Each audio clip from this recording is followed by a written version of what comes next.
Oh my God, Steve, we're taking you. I'll be in the back. Good. I love it. No, yeah. We should have that. That's amazing. we should have like a multiple. Put him in the middle, and you're holding your shirt.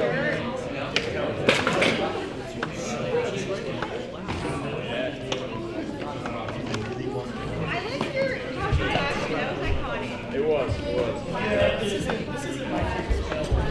I got 30. Well, yeah, I got 30.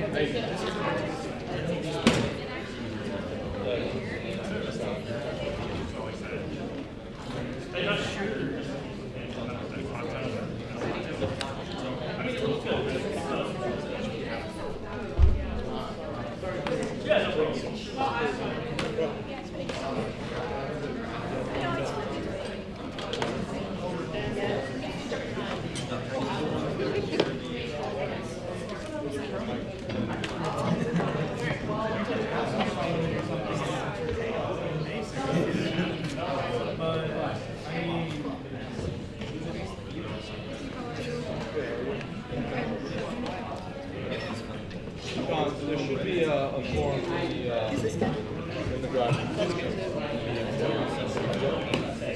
Just put it in there.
Yeah, the building is in motion.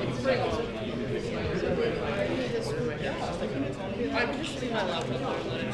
Yes. Yeah. Although I think no, I'm fine. Like 90. Wow. So you said that the not on the copy is currently the document.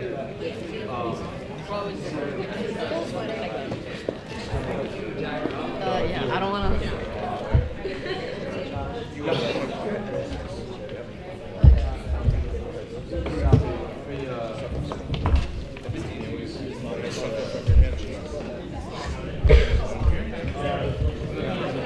I didn't say that. Nothing.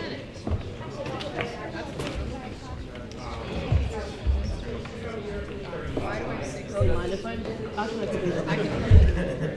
No, not even this. Oh no, I don't.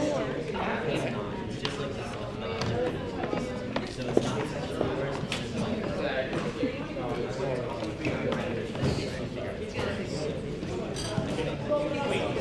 Maybe one day.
That's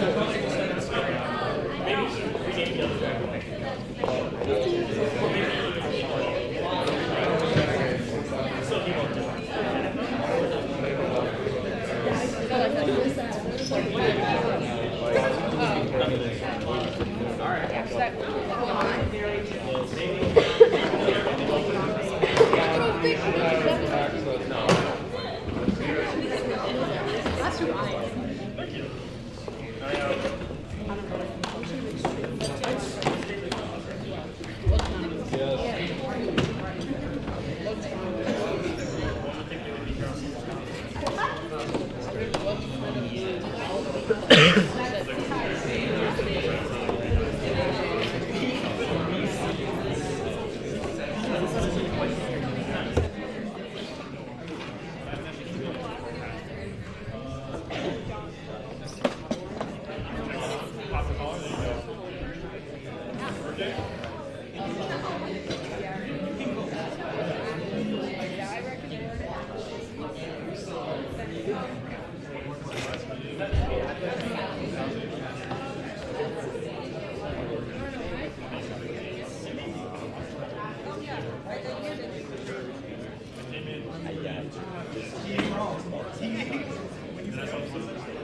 Because I had a donut and a sandwich. I had to cover all my bases. You're gonna have a sweet and a vegetable. No, mine's just sweet and salty. Vegetables not in there. He said a sandwich. It's supposed to be sweet. You can find it.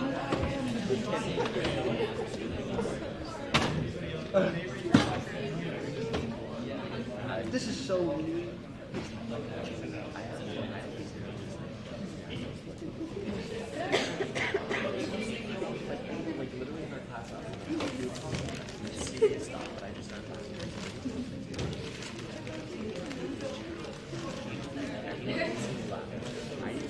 Oh, I stopped caring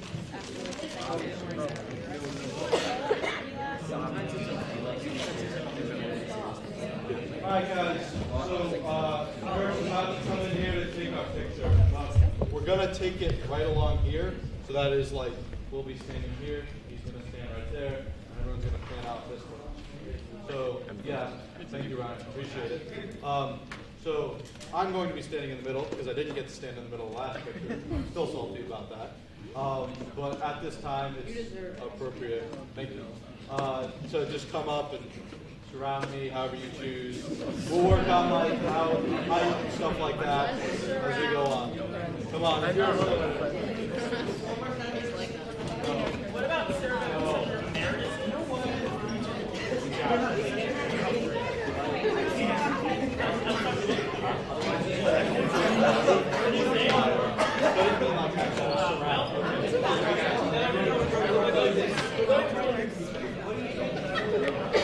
Now I don't want you. No, I'm going to sit right here.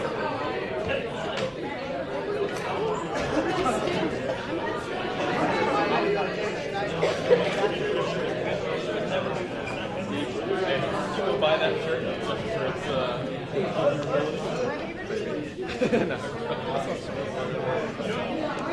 Not like last time.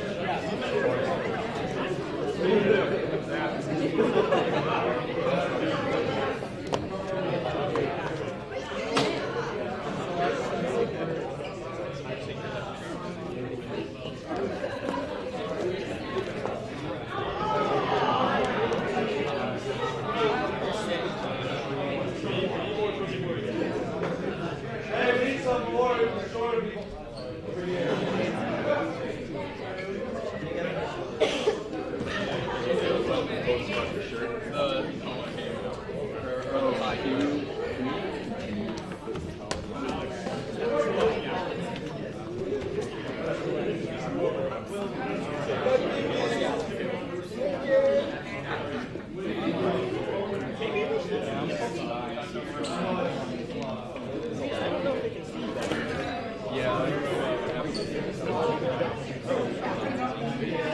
chair doesn't have a chair up here. Yes, Sarah. Do you want to sit on your other side? You get all balance. I would also like just stall in like behind the. Oh, you don't. Oh, no. We're not. No, we're not centered. We're in the photo here. We're not in the photo. We'll craft. We'll craft.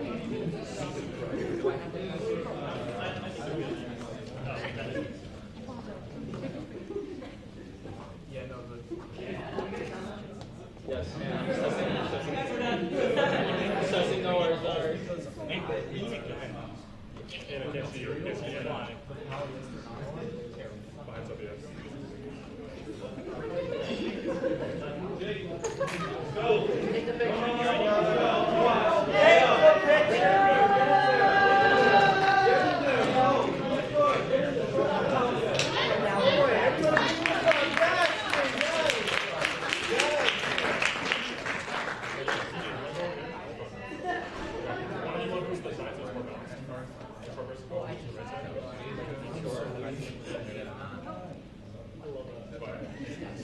Ready?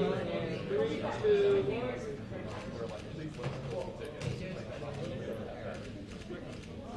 Alright, we're all set.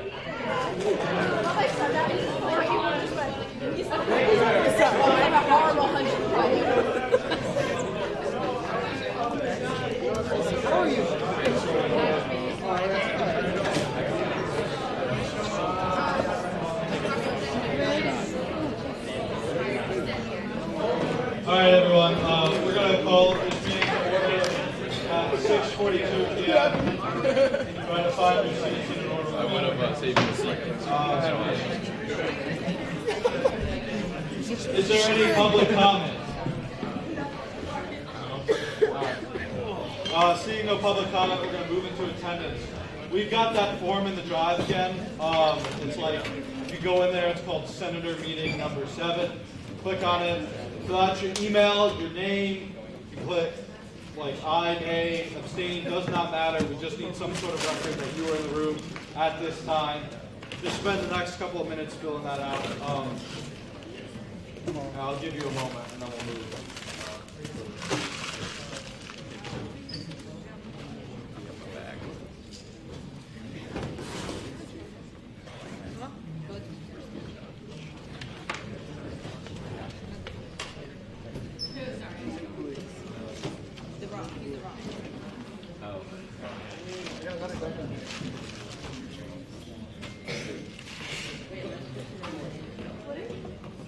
If you go into the folder I sent in the email, it's called Senate Meeting 7. It should be the only Google form in the drive.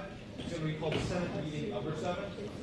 Just double click on it. It'll give you the option to fill out your name, your email address, and like aye, nay, or abstain. You can click any one of those. Finish the form. It's just we need to know you were here.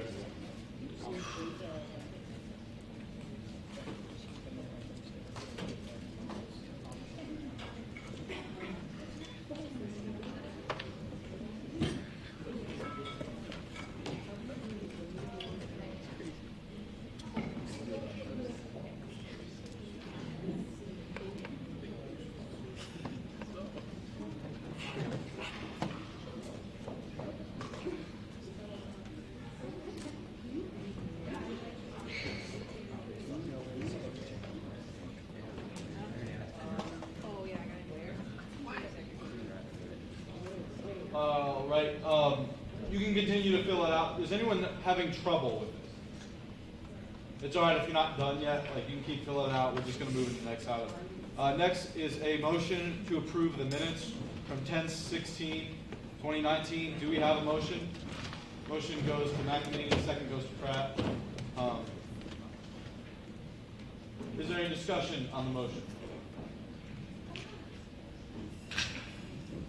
Seeing none, we'll move into a vote. All those in favor, please signify by saying aye. Aye. All those opposed, please signify by saying nay. Any abstentions?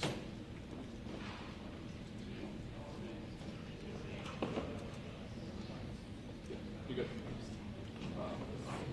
In the opinion of the chair, the ayes have it, the motion carries. Now we'll move into our reports. First report is the report of the Internal Affairs Chair. Internal Affairs Chair. Let's see. Sorry. What is it? Yeah, it's right here. Okay.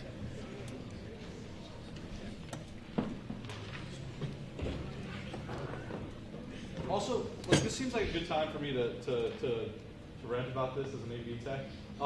Don't tap the mic, snap into it to hear if there's something wrong. Say like Tapping Shaq. on the mic, not good. All right.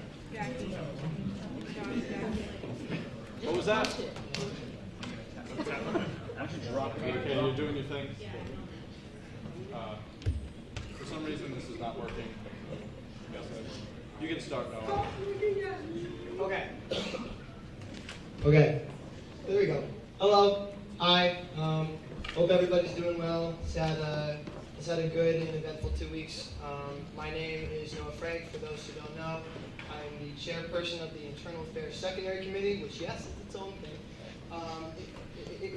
The Internal Affairs Committee is tasked with the review of most bills, Senate resolutions, amendments, and the budget, which are all crucial facets to our organization, making sure that they're held to the highest standard and the most accountable. I included my office hours if you guys wish to speak with me any further about this. Really quick, my report doesn't have a ton of details. I'm very excited to announce, I'm going to jump to the last bullet that I have up there first. I'm very excited to announce that our committee was able to forward 2 bills to Senate, which regarded the impeachment procedures. Shout out to Senator Toscano for that awesome piece of legislation, as well as the establishment of the Internal Affairs Committee formally.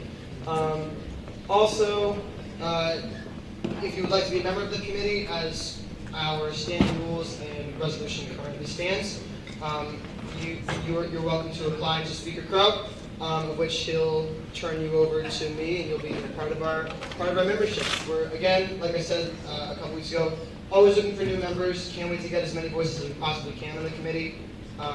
Thank you guys. Thank you guys so much. If there are any questions, I'd be happy to answer. Are there any questions for the Internal Affairs Chair? Seeing none, we will move into the report of the Student Services Chair.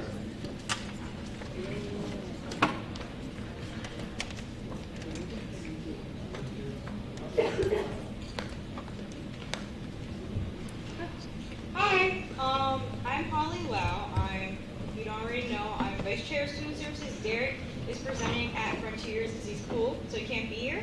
But I'm just going to read what he sent. So, hey guys, hope everyone is having a spooky semester so far, and murdering those midterms, or at least giving them some jump scares. Derek, okay. Unfortunately, I couldn't make it today because he's presenting at Fall Frontiers. Student Services has been doing some good work lately, partnering up with a ton of groups on campus. We're working with MSA to try to expand accessibility of halal foods on campus, and we'll be reviewing some legislation tomorrow at committee for that. Additionally, we have been in contact with the dean of the library to try to establish logistics to place more hand sanitizer and sanitation wipe stations at the library. We also have a slew of events coming up at the end of the semester.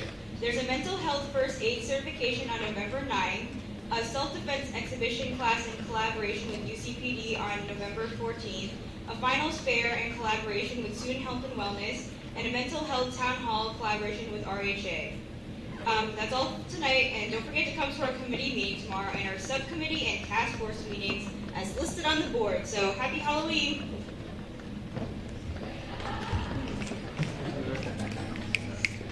Next up, we have academic affairs. I think that actually Monty is on her way, so she'll give her report when she gets here. So we'll move into the report of student development. On the way, so she'll give it then. So we'll move into the report of external affairs. I'm here. This will become a trend because my report is, my committee meets on Wednesday about an hour ago. So sometimes the things that are up here might be a little out of date, depending on what we talked about in committee. I tend to fill these out on Tuesday around the time where I make the agenda, and then we talk about things, and then things might be different after that.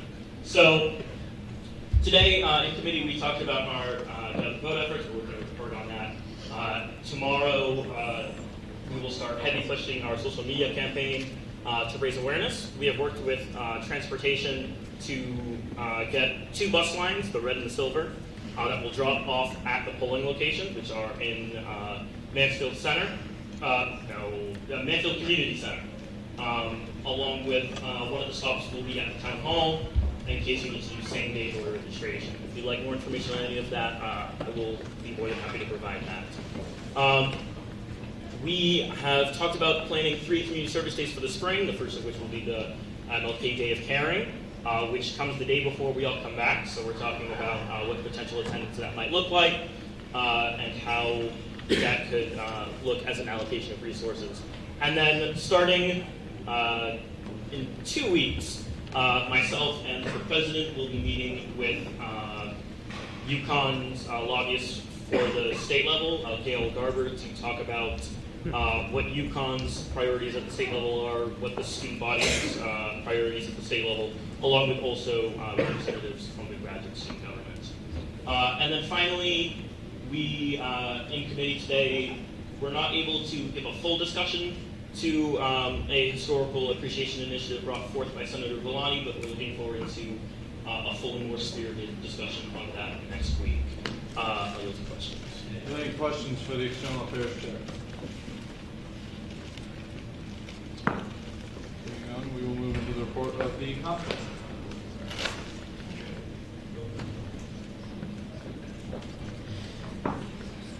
Hi everybody. So, over the last 2 weeks, I've been regularly meeting with Tier 2, which is my job, in conjunction with the funding student staff supervisor.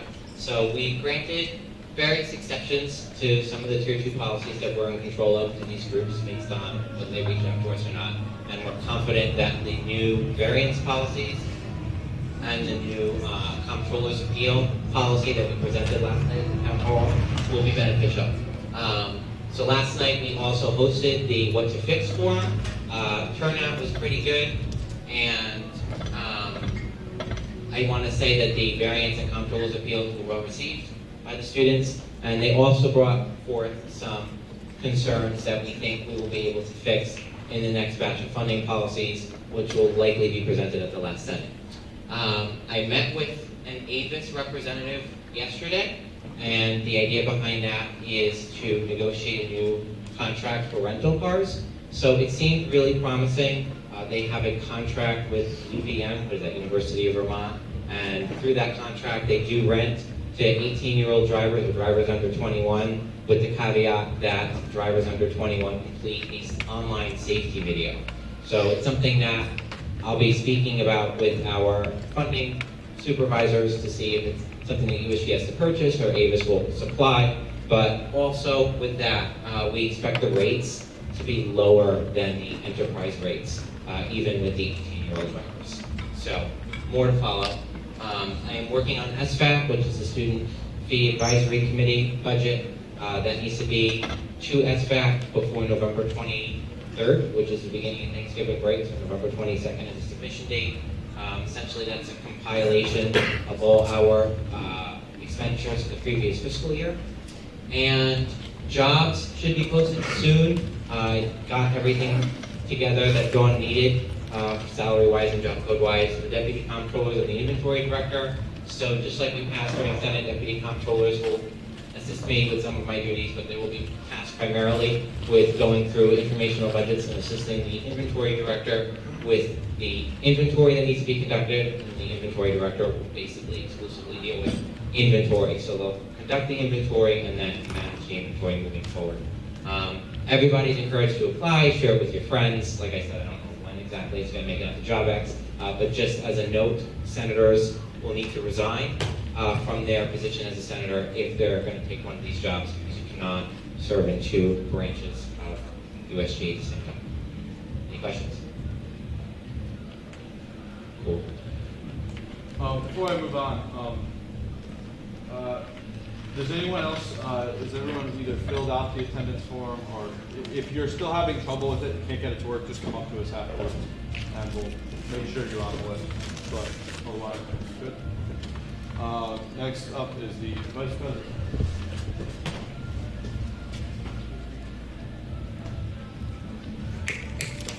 Good evening, everybody. How we living? So this week, I've been busy helping prepare the banquet, which is going to be November 16th from 7 to 10 p.m. at the Alumni Center. So make sure you RSVP. If you want to be on the planning committee to help set up the day of or have the playlist, let me know, or either Alex close. I've also been working on community group organizations. So we pretty much will be using the member interest form that I sent out, along with the rosters from committee chairs as well as the Senate roster to group you up in groups consisting of senators, governing board members, and committee members. So in order for us to authentically group you together, make sure you fill out the member interest form. Also, it's pretty cool to hear what you guys have to say, especially when talking about what you take to lunch. I also meet with internal members about their desires to be future leaders for next semester. So if that means you want to be maybe a senator for the next school year, or maybe you want to run for an office position, definitely stop by with one of our office hours. I'd be happy to tell you about either what we do on a daily basis or what you can do as USG leaders to empower yourselves and represent your constituents as best as possible. I've been doing some day-to-day office matters. So the first thing I want to announce is that we're going to be recarpeting the inventory room over winter break.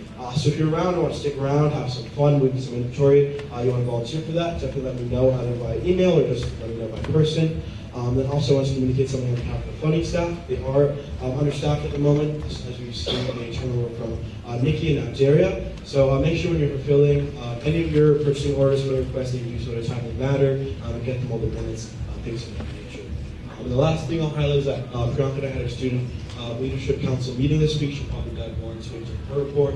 But they were talking about matters on campus regarding race, as well as what UConn's plan is for the future moving forward as they try to be more sustainable both in their infrastructure and then also in the community. Questions for the Vice President? Seeing none, we'll move into the report of Chief Justice. I'll just yield right to questions. Questions for the Chief Justice? There's also food in the back if you want some cookies, courtesy of Sarah Mills Club.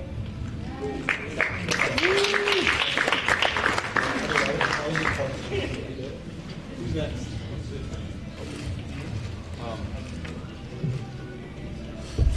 So up next is yours truly. Over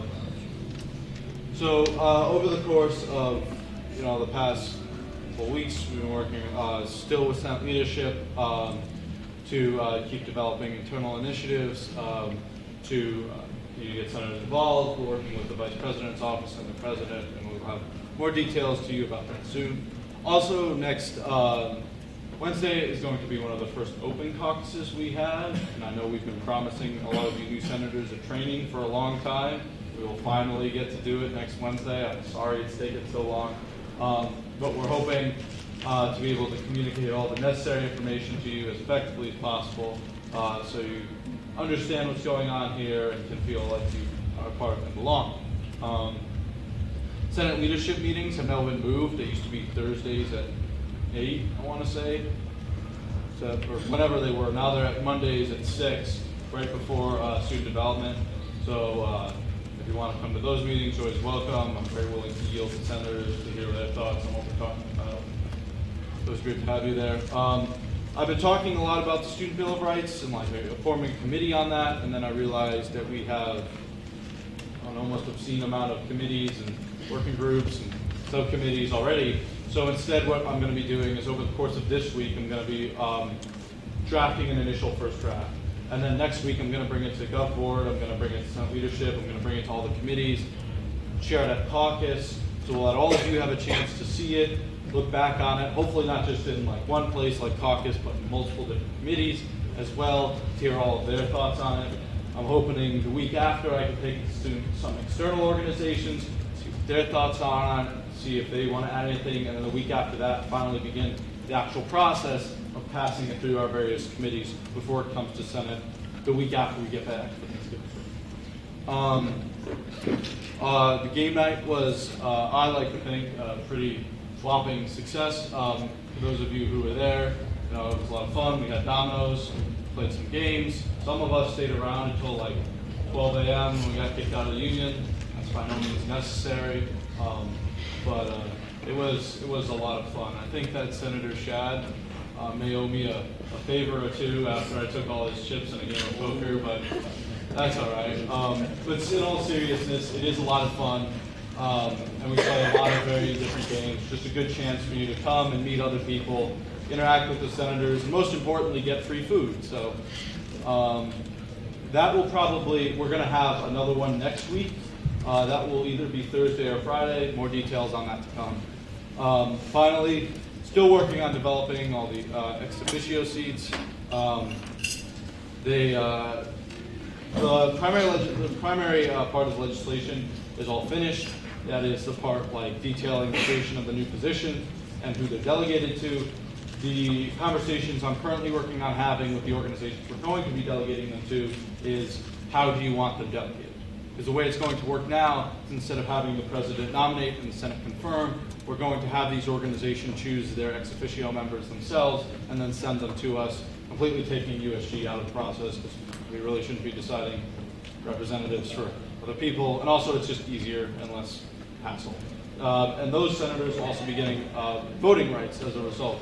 So for those of you who are ex officio senators now, we're looking forward to those voting rights. They are coming.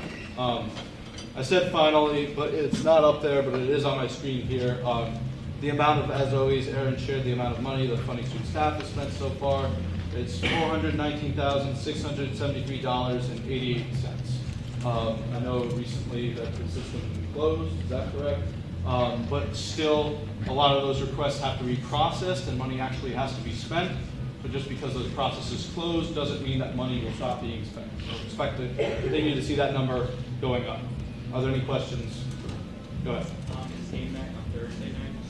We're considering moving this next one to Friday, just because when we did the original form, we had intended on doing it on Friday, but appreciation versus appropriation was that particular evening, and we wanted senators to go to that, so we moved it, but we will decide significantly out in advance so you will have enough time to block out your schedule, which I know you all do for such an important event. Go ahead, sir. Do you think that a lot of these things you're going to include in this bill, right? That you're like kind of right now? Yeah, actually, I have like a pretty like I have a finished. It's a finished first draft that I'll like if you'd like I can share with you. Yes. But the basics are, it's more like general things that USG is always going to advocate for, regardless of what senators or what presidents in office. We're talking about like a right to like affordable education. We're talking about right to the best like mental and physical care possible. We're talking about rights to a safe and inclusive campus, things like that. They're pretty general, but they're also important because it makes sure that students know what we're here for and what we're about. If you could do that. Yeah, absolutely. And I'm willing to share it with anyone else afterwards who wants it. Any other questions? All right, seeing none, I'm going to yield. I'm going to go to the report of the president. The president's actually going to give her State of the Campus address tonight in lieu of her report. I'm going to invite her up here and let her take the podium, go to her seat. So it's up to you. If you want to give your report, you can. You can put it. Yeah, keep it fresh. Yeah, absolutely. One moment.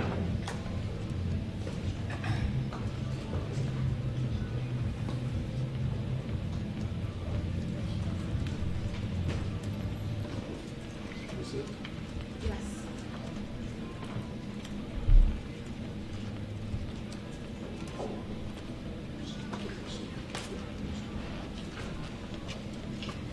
Is it hot in here or is it just me? It's hot in here. All right, everyone. Happy Wednesday. A few things before I go into the state campus. So in terms of the rec center, we're going to be meeting with Cindy Costanzo in the next few weeks just to have an update of some of the things they've been working on to try to fix some of the policies. And then she's also going to be starting up the Student Recreation Advisory Board again. And hopefully she will be coming into student services before Thanksgiving break to talk to you all. And then, so the search for the CDO, I will be on that committee, and I'm hoping to have office hours at all the culture centers, as well as just getting as much student input as possible. Last week, SEC posted a statement on the recent races injustice on campus. I also will be discussing some of the issues that we are focusing on at USG with the SAC committee and hopefully bringing them to University Senate. One of those include the water bottle refill stations. And there's going to be a town hall for dining, res life, as well as mental health, where we're going to hoping to do like a crash course town hall to include all three. And then our USG review meeting will be on November 10th. We'll be going through the results of the survey, as well as talking about a Start, Stop, Continue initiative on USG and how this impacts the organization. I will also be having specialized office hours next week for all of you, for the senators. So if you wanted to come, talk to me about Robert's rules, what I do for fun, like anything, it's up to you, and it's my time for you. And then I'm hoping to have some sort of leadership training or dinner for our women of USG, just to make sure that we feel empowered in spaces like these and that we're able to utilize our voices. And lastly, I'm looking for a member to join the University Honors and Awards University Committee. So if you're interested, please let me know. I'll send an email to follow up on details and times. And then I'm working with TRIP on a service initiative, and hopefully we're going to be partnering up with an organization to kind of give some holiday presents to them as an organization. So yeah, any questions for me? Any questions for the president? Go ahead. What is the University Honors and Awards Committee? So they're just going to be recognizing those faculty members that have gone above and beyond, and just awarding them. I'm not really sure the role the undergraduate will be playing. They said it's going to be an hour this semester and an hour next semester, and it's a very low commitment. Yeah, thank you. Yes. Under the Coalition on Racial Injustice, that says pushing faculty to care. Oh, yes. Like, what do you mean by that? Like, are there any works right now? Yeah, great question. So sorry I missed that.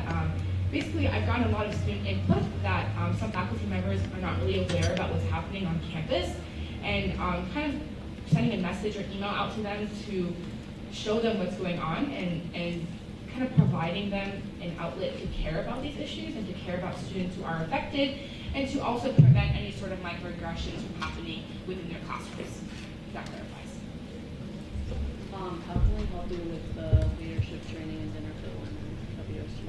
I would love as much help as possible. We can talk after. Anyone who's interested in working on the training dinner for women of USG, just let me know. I would love to have you. Any other questions? And that was a kind of awkward transition to my state on campus.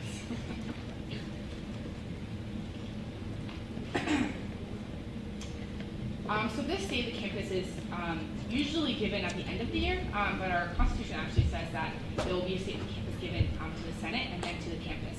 So this is my first one, and my second one will be in April. So hello all. These last few weeks have been very reflective for me.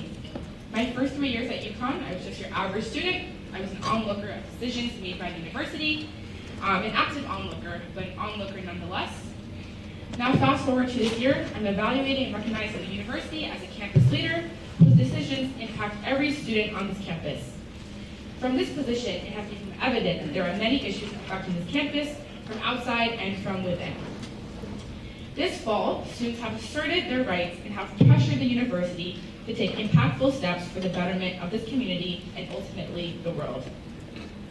In the first 4 weeks of the semester, hundreds of students took action on the national climate strike, resulting in one of the largest demonstrations this university has ever seen. This demonstration highlighted the unyielding nature of students to create a better world than the one they inherited. Because of their work, the university has taken steps to increase progress towards the environmental crisis. As a result of the student activism, the president of the university created a task committee focusing on the university's sustainability efforts. As a campus, we have many things to look forward to as we continue throughout the year. Perhaps the biggest change to this university this year has been the appointment of a brand new president. Newly appointed President Thomas Castellas has made impactful and innovative decisions as he is about to finish his first 100 days in office.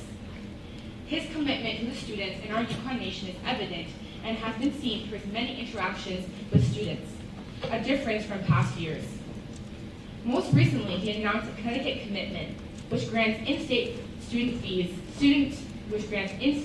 free tuition if their family earns less than $50,000 a year. This will revolutionize accessibility to higher education for students living in Connecticut who might otherwise not be able to attend college.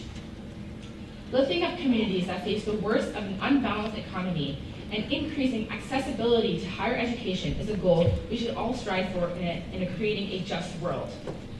And I'm extremely excited to see what else he's able to accomplish and where the university can grow in terms of inclusivity, diversity, academics, student services, external relations during his term as president of this university.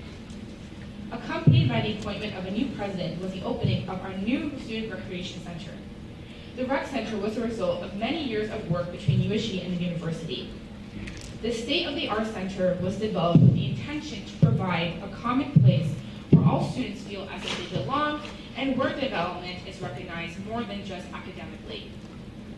That mission, unfortunately, has not been completely met, as there is a lack of awareness on student experiences, which was directly seen through the implementation of the dress code of our new Rec Center.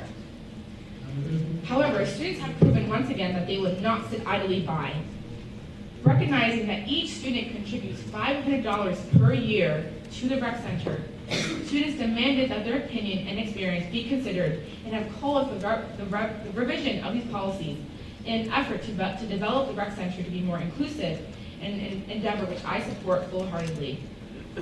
To further garner student opinions and support, the Recreation Director, Cynthia Costanzo, and I will be restarting the Student Recreation Advisory Committee for the spring semester. And there are also continuing to be more changes on the horizon. 2 integral university positions are currently unfilled: the Chief Diversity Officer and the Provost.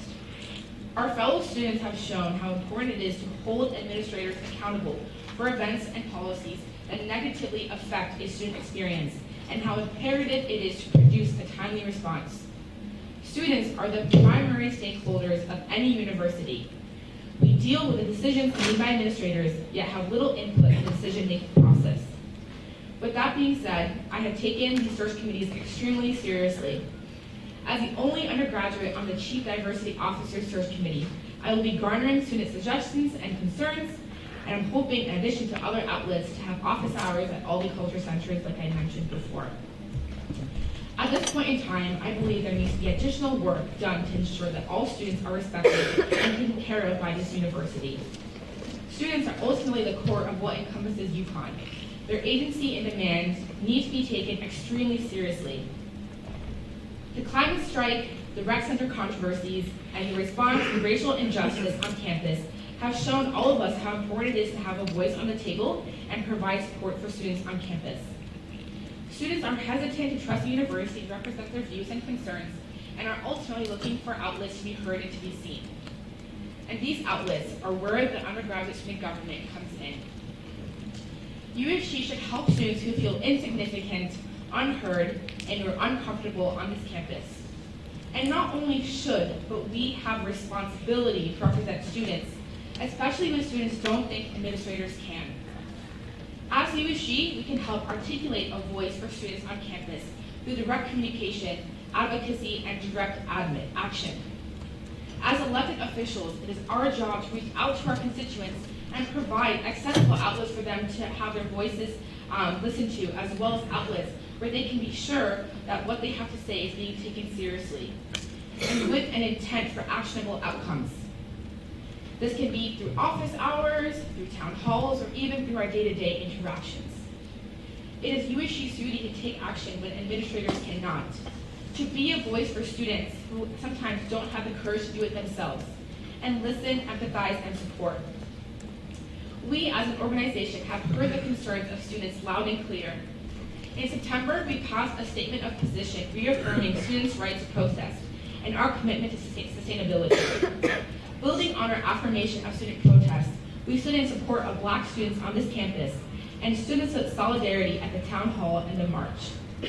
Understanding that our activism cannot stop there, we immediately launched a task force against hate speech to combat UConn's racial issues while the Student Development Committee simultaneously works to educate the student body about different cultures through programs such as our already successful Cultural Appreciation Series. The other committees are also actively working to address student concerns. Thanks to the Academic Affairs Committee and its work to extend dining hall hours during finals week, students will no longer have to struggle to find food following a late night in the library. The Student Services Committee has similarly taken up issues related to food insecurity and have started a task force to combat this pressing issue. Student Services also launched and carried out successful initiatives to promote good mental health practices, provide menstrual products in academic buildings around campus, and to bring water bottle refill stations to new locations. While those committees have devoted their time to internal concerns, the External Affairs Committee has advocated for students' needs off campus, working tirelessly to provide voting stations on campus, increase community service efforts, and strengthen our relationships with state leaders. None of these initiatives, however, would have worked without a common goal. To be the most successful organization we can be, we have to put students at the forefront of all of our actions. In everything we do, ask yourself, how does this ultimately help our students? How will students react to what we're doing? And lastly, how would we want to be represented? Our decisions made in this organization should always be in the pursuit of representing students, not in the pursuit of furthering one's office. We, the undergraduate student government, have a crucial role to play. We are the voice for the students. And just think about what that means. We are the voice for 19,000 undergraduates on this campus who come from all different walks of life. This means that we should take our jobs extremely seriously. We have all been given the privilege to represent students on this campus. Representing students means that their worries become our worries, their struggles become our struggles, and an attack on one of our students is an attack to all of us.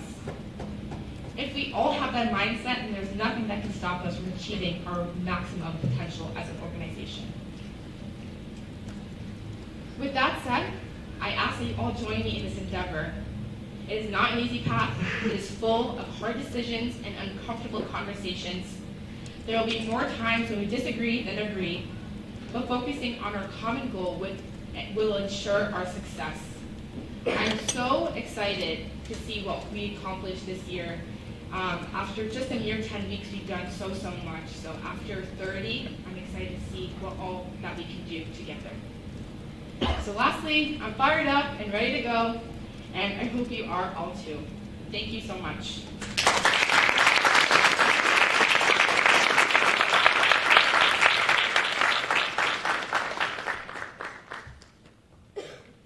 All right.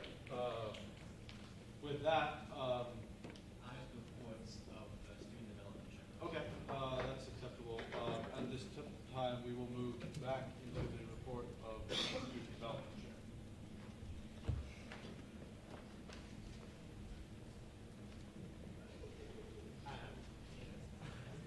Hi, everybody.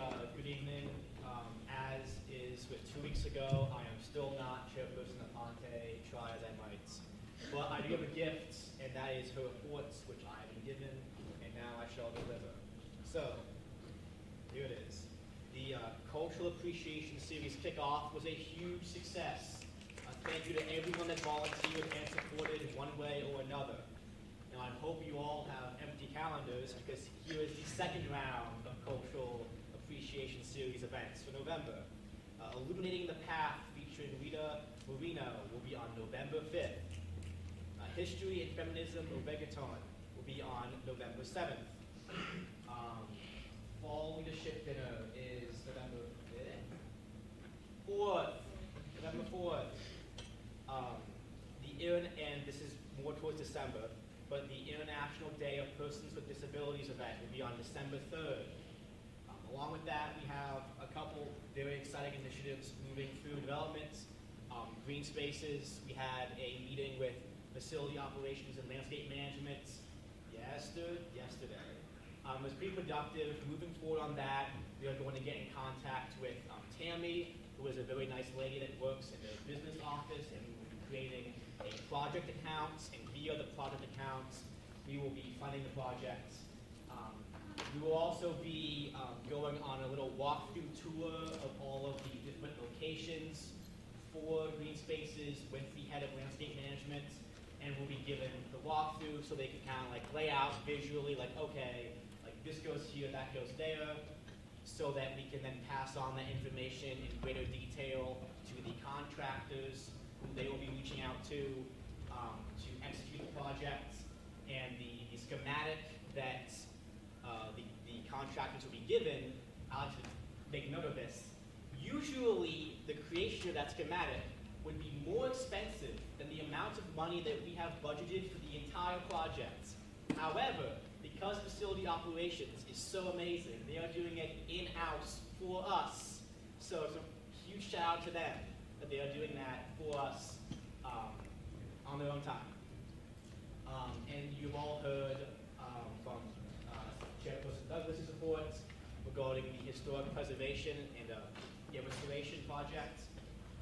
Student development started pretty comprehensive discussion about that on this past Monday, and we'll be continuing with that effort moving forward.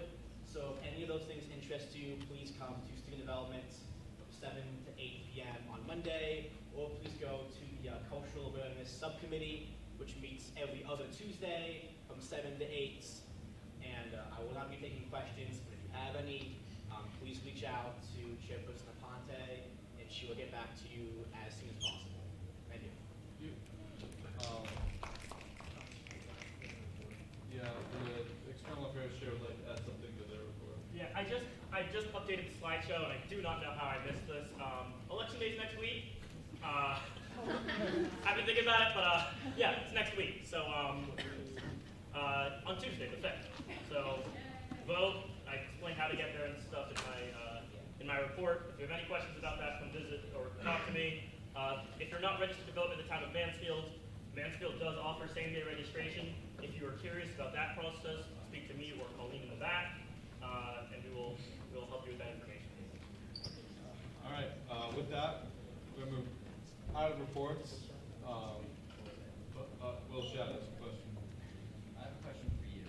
Me? Yeah, so I was under the impression that Green Spaces was a student services initiative instead of a student development initiative. Has that changed? Maybe you'll do.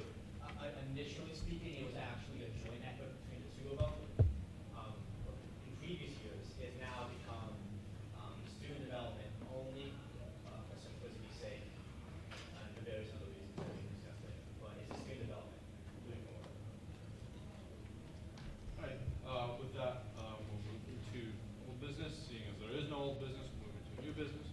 First item is a motion of extreme confidence by Alton Howie. Yes, you can stand up and make the motion too, remember. Like, who do you want a motion of extreme confidence? Oh, motion of extreme confidence for, let's say, Coordinator O's. The reason? For like extreme efforts in community bonding, efforts in the fall banquets, efforts in the what's it called? The parade float, and all those things. Is there a second to this motion? Second goes to Senator Saris. Is there any discussion on the motion?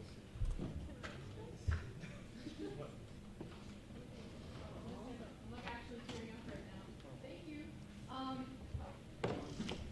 I know that a lot of people do a lot of things that aren't recognized in this, so this is like a hard thing a little bit.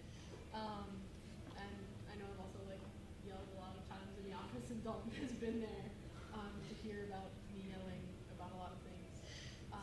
And he showed up for homecoming float, and I very much appreciate that. A lot of people put in a lot of effort, and it goes unrecognized, and this is really nice. And thank you. Any further discussion? Seeing none, we move into a vote. All those in favor of the motion of extreme confidence in Legislative Coordinator O's, please signify by saying aye. Aye. Those opposed? Any abstentions? Opinion of the chair, the ayes have it, motion carries.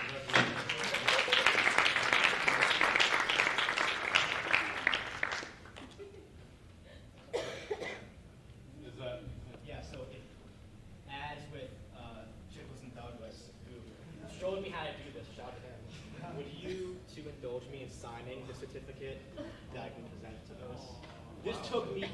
embarrassingly long time to figure out how to do. I would love to. No, yeah, huge shout out to Chairperson Douglas that when he made his motion of extreme confidence a couple weeks ago, he figured out how to make these certificates, so I've done the same. I don't remember my signature being like I don't know. 100% wrong, my friend. one. All right. Appreciate that. Next item on the agenda, a bill regarding the formal establishment of the Internal Affairs Committee. Do we have a motion? Motion goes to Knight, second goes to Blunt. With that, I'm going to invite the author of the legislation up to speak. You have 5 minutes, if you'd like, the microphone's Hello. Okay. I'm going to make this as brief as possible, but I am me, so bear with me.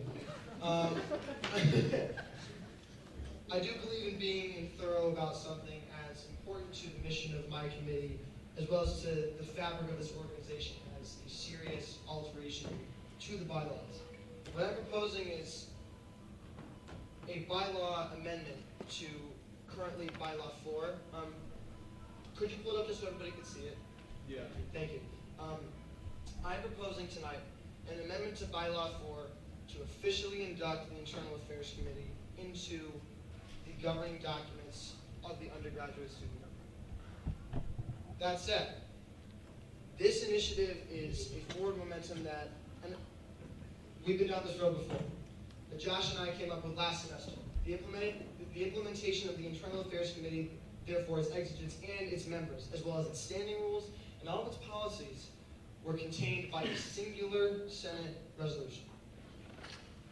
It was all-encompassing, and it was well-intended, but it was always intended, in my opinion, to be a stepping stone to something more, and a place to get to where we need this committee to go. When I accepted the nomination in front of you all for the Internal Affairs Committee chairperson position, I outlined that my authorities were to bring more accountability through a highly structured review of bills, resolutions, and budgets. So that is what I am here to do today. A lot of the work that we do in committee is sort of the ugly work.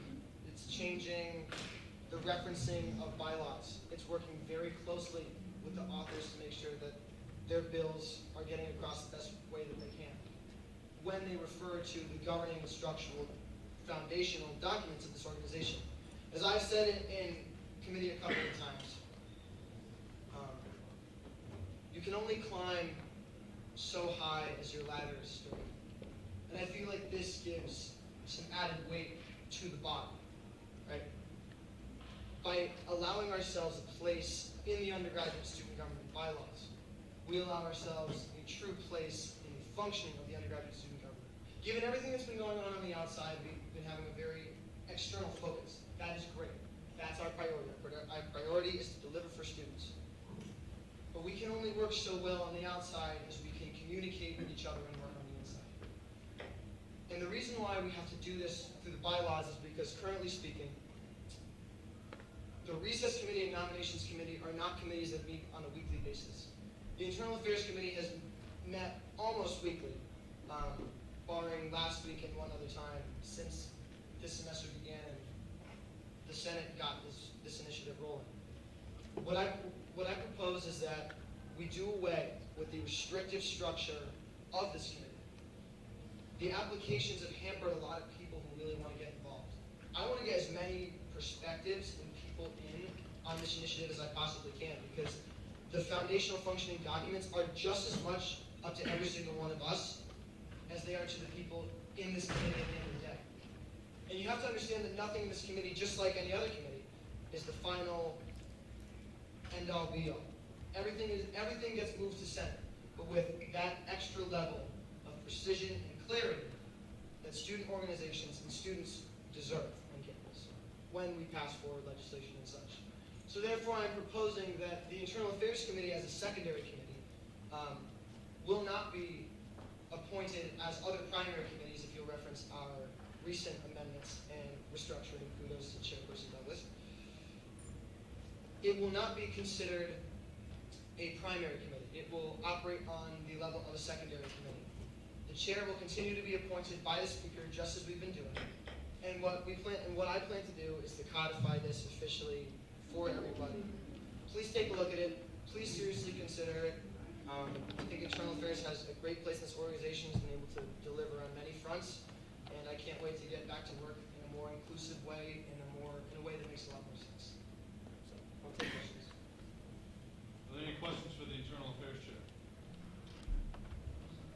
So I wasn't in the Senate when like the initial bill authorizing the Internal Affairs Committee was passed. So the question I have is, like, what's the rationale behind having the chair of the committee be appointed by the speaker? Because all the other ones are appointed by the president.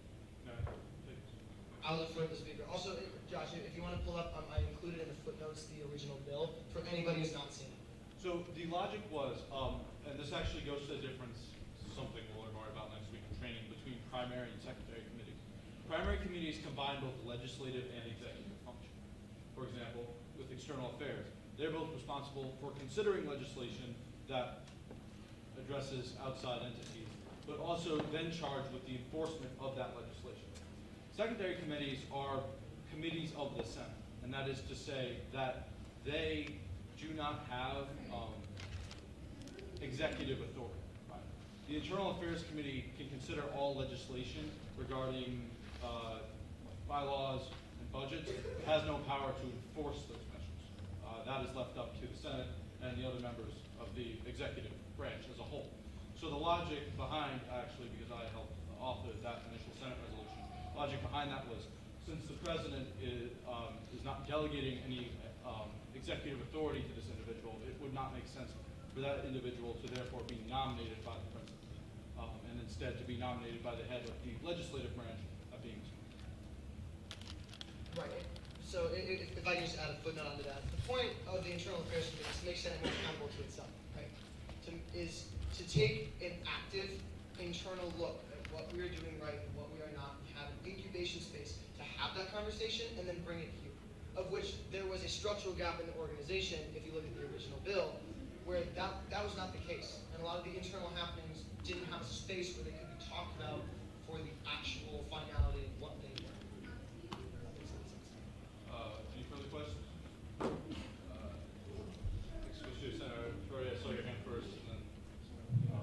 So I wasn't here when the bill was passed, but so why wasn't it originally considered to be part of a secondary, or be considered a secondary committee? And why now would this change anything? It's been operating smoothly without. So right now we're actually limited by our original resolution. Could you pull up like the actual just click on the footnote? It's the footnote. The Internal Affairs Secondary Committee is the proper name of it, correct? That is what is referenced to in the piece of legislation that we passed in March. This is not changing. This is incorporating into the bylaws as a secondary committee. We've been operating as a secondary committee without a place in the governing documents of this organization. So we're not elevating the status of internal. We are codifying it properly where it belongs in the bylaws if it's to be considered a proper secondary committee. If that makes any sense. And the reason why it is a secondary committee is because not only does the president not appoint this position, I feel like it would be inappropriate for that to happen given the sensitive legislative nature of the things that we are discussing. And I feel like I just want to give that space the proper room to breathe that it needs. Because right now also in the resolution, as I said before, and I'll say it again, the application process has seriously hampered a lot of people who want to get involved from getting involved. They don't know how to, because an application sounds really scary. But Speaker Crow, you can attest to this. Pretty much everybody who's wanted to be in the committee is in the committee. Not pretty much. Well, literally everyone. literally everyone. But that's the thing, because people don't even know who to reach out to, or what, like the first question I get is, who do I reach out to about this? I just want it to be where if people are concerned about the governing documents and want to take a real critical look, they can show up and be a voting member and be a part of it. I want as many perspectives as possible. And that's what I said before, and that's what I'll say again, that's what I will say. Senator Dean. So what's the difference between a secondary and a primary committee, and why is this being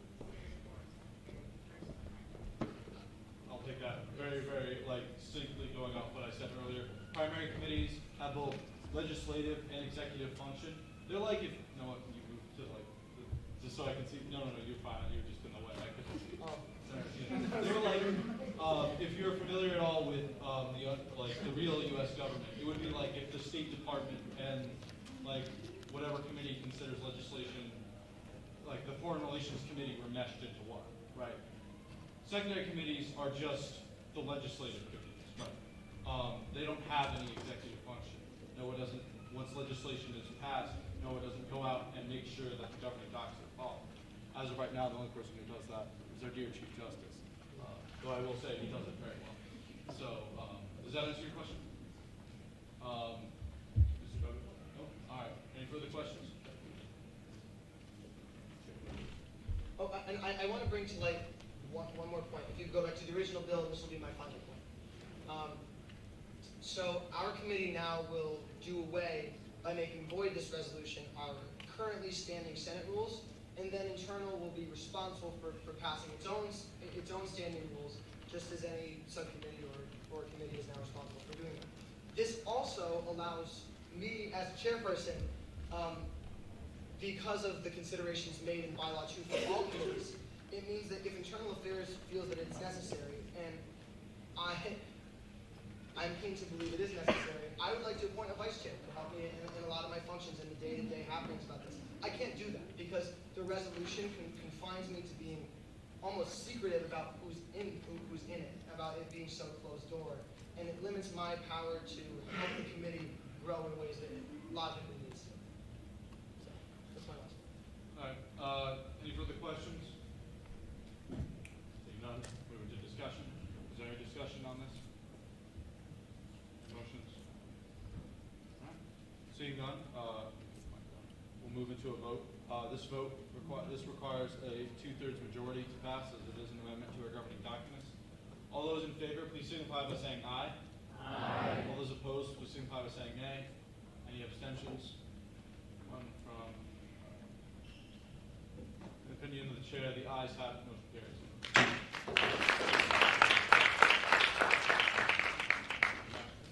Now we'll move into the next item on the agenda, which is a bill regarding amendments to impeachment procedures and the code of conduct. Is there a motion? Motion by Toscano, seconded by. Sorry, I promise. You raised your hand too late.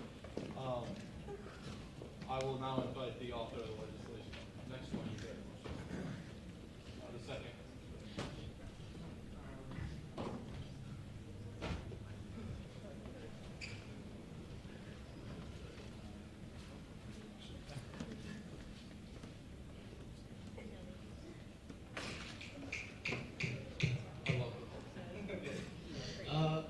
Hello, everyone. Before I start introducing the legislation, I just want to quickly, there were a couple of amendments to it that are mostly grammatical and like pretty redundant that I just want to take as friendly, but since the Internal Affairs Committee sponsored and forwarded it, I just want to take them as friendly now if possible, so I'm going to motion to take them as friendly, and I need someone to second it from internal, hopefully. Quick note, you can't motion something as friendly. You motion an amendment and then it can be taken. Yeah, so then I do that. Give me a sec. Also, there are 2 copies of this in there. One of them is called, they're called the same things, but the one that's real is called, get this, real. Because, Why is there a paper? what? Why is there a paper one? Because when I delete it, the collaborators can still see it, so it's just a pain. But the document that's up on, give it a sec. The document that's being loaded up now is the right document. It doesn't look like the Why is this? I think it's because you made a copy. There's no comment on that. No. So neither of them are updated all the way. Okay, hang on. Where are these changes things that like? Why are you asking me? Okay, you know what? They're mostly your changes. Okay, were the changes non-substantial and grammatical, or were They were semi-substantial. oh. Please bear with us for a moment. I apologize for the inconvenience. You gotta tell jokes. I'm not good at stand-up. I can't do that.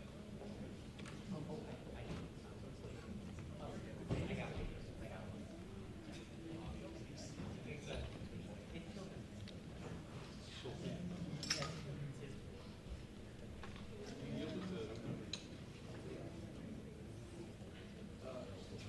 just gonna, this is gonna be the document that's, can't see it.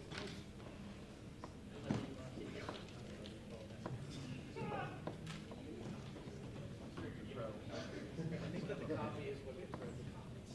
So can we just accept it? Yes, I see. Right. I should start. Yes, I know how to do that.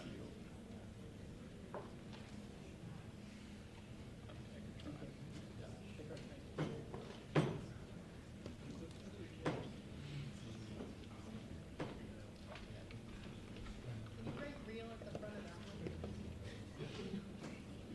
Or updated or something. It's a bill spell. Right real. All right, if you reload the document, you all, or reload the file, you should all have access to the document now. It says real, a bill concerning amendments to impeachment proceedings in the code of conduct. So did I motion yet, or did I? You just. All right, order. Is there a motion, or a second to that motion? Senator Mosley, second to that motion. Is the amendment taken, the amendment taken? Yes. Awesome, thank you. All right, now, while I accept these, you can start, you have 5 minutes. Okay. Thank you everyone for that little inconvenience. Hi, my name is Luis Toscano. I'm a school business senator, and since the impeachment that we had earlier in the year, I've been working on overhauling the impeachment procedures because I thought that the way that the previous bylaws did it was a little bit archaic and vague. So I wanted to go through and make sure that if we were to ever have to do that in the future, hopefully we don't, but if we were to have to, I wanted to be sure that there was a clear set of procedures out there that allowed for this organization to take the necessary action should impeachment be necessary. In the previous version of the impeachment bylaw, there was only one procedure for both the impeachment hearing and the impeachment trial. I've separated that. So the impeachment hearing is essentially when the judiciary hears the impeachment charges and says, okay, this warrants impeachment, and then they send it to Senate, where the Senate then has a trial. And at the trial, the Senate deliberates, and I went over and I essentially codified a number of the things that we did this time, and I left some vagueness in there in certain parts to allow for interpretation, because I believe that it's important that we don't codify exactly what we did, but we leave it so that the leaders at the time can make the decisions appropriate within the confines of the governing document. So if you want to look through, it's basically completely overhauled. There's basically everything that was in there before and a lot more, and I think that it's all necessary. I hope you all think it's all necessary, and I hope that we can vote yes on this bill. I guess I'll yield to questions. Point of personal privilege. Yes. Which document is this now? Yeah, so apparently I'm a fool and it didn't end up getting in the actual, all right. It didn't end up getting in the folder, but I'm trying again. And It works. You got it. hopefully, thank you. All right, I heard something about dimming lights too. Is that still preferred? Yeah. Okay. Are there any questions for the author? Any questions? Go ahead, Senator Allen. All right.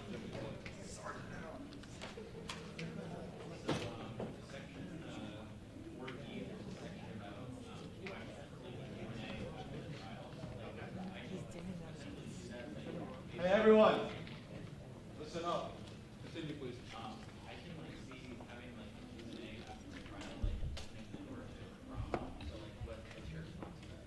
So the question and answer session after the trial is something that we did after this impeachment hearing, and I added during the Internal Affairs Committee meeting. Essentially, the committee viewed that as necessary because it gave the senators who were deliberating a chance to ask questions to clarify anything that might have not been clarified by the prosecution or the defendant. And it wasn't a negative. It didn't have a negative impact. It did have an impact on the trial overall. So I figured if we codified it into the bylaws, it would be. I also forgot to mention that I overhauled the Code of Conduct too. There was an incomplete sentence at the end of the first clause of that bylaw, so I got rid of that, and I changed the wording a little bit, but it means the same thing. Yes, go ahead. Is that a motion or a follow-up question? Go ahead. Yeah. So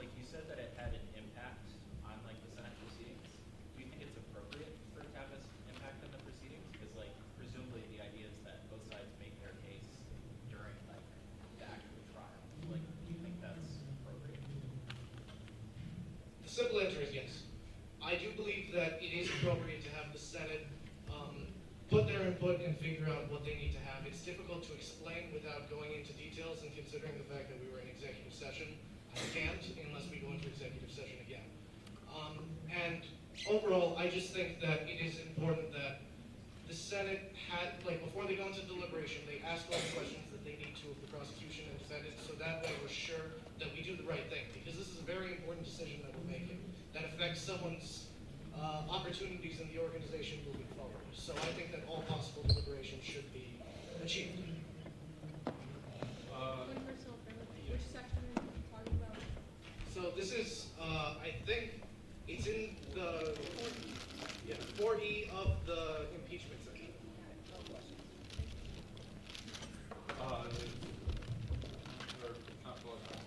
So, one of the last things I did as senator was get one of these, and my question is, will senators have the right to abstain from a vote?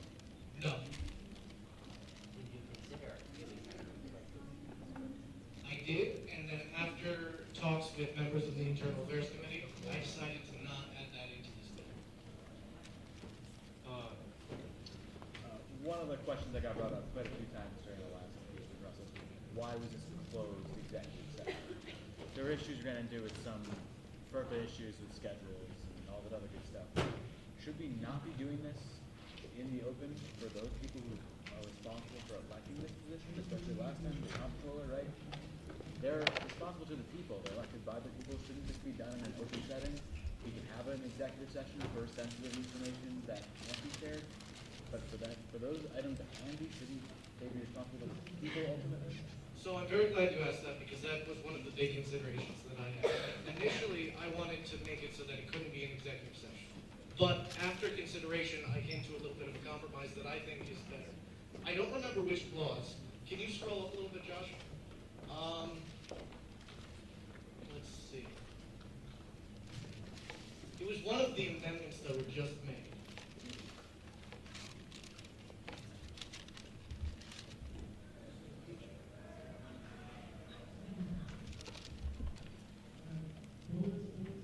Can you look up appropriate authority in the bill? Yeah, there it is. It's 4A2. The presiding officer of the impeachment trial shall consult with appropriate authority in regards to security and privacy measures before the trial begins. So this allows it so that by the default, they will not be an executive session. But should the appropriate authority deem it necessary, we will enter into an executive session for security or privacy reasons. I would also like to go further and clarify that, like, that appropriate authority he's talking about, like, that's general counsel and student activities. Like, that's not inside the organization. That's who the past Chief Justice and I were consulting with. We specified Gen Counsel before, but then we decided that it wasn't appropriate because of student activities, and since we weren't sure, we just left it as appropriate authority.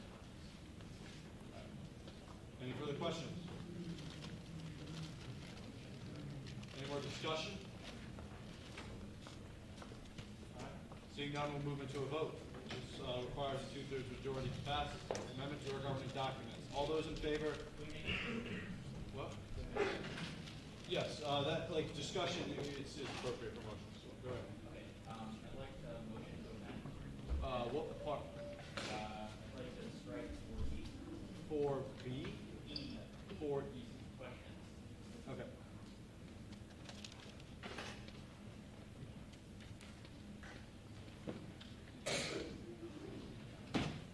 Is there a second to that motion? Second to Reynolds. All right. We're gonna, is it taken as friendly? No. Okay. We're gonna move into discussion. I'm gonna limit it to 2 speakers, one the motioner and the other the proponent of the legislation. Stuart, you may come.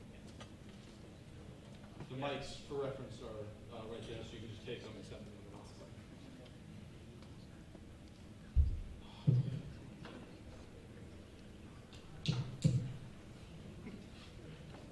Okay, so the reason that I wanted to make this amendment is because I think impeachment is, like, just by its nature going to be a nasty process.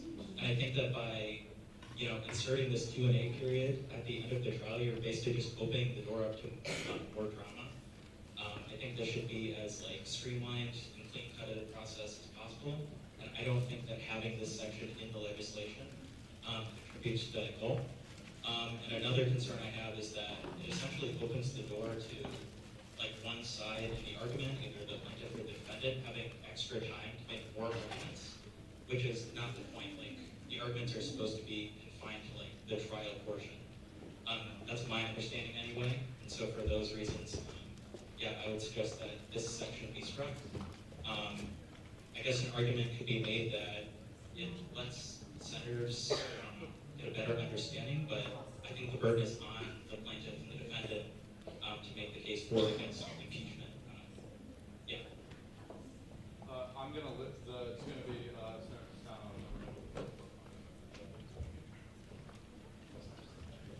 Thank you very much. I'm not inherently opposed to this amendment. I'm kind of more curious what Senate thinks. I'd like to yield the remainder of my time to Deputy Speaker Worsler.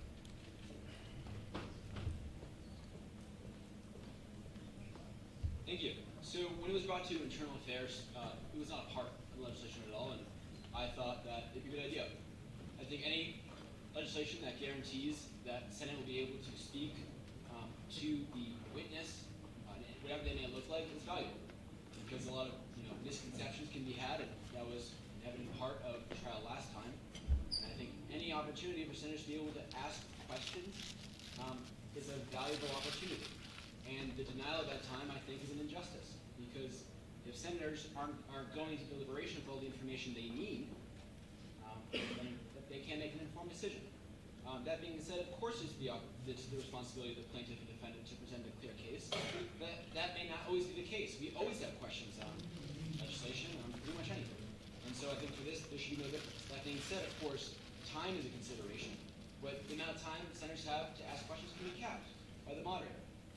And so, in my opinion, this is a clear, this is well within the ability of the Senate to ask, and it should be in the legislation. And the question is something that every senator is entitled to.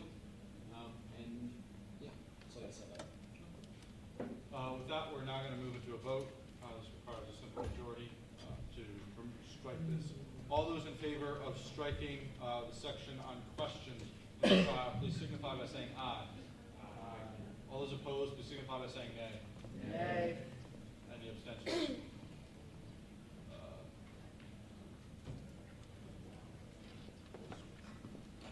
Five. In the opinion of the chair, the nays have it, the motion fails. We're now going to move back into consideration. Good. We're now, is that a motion?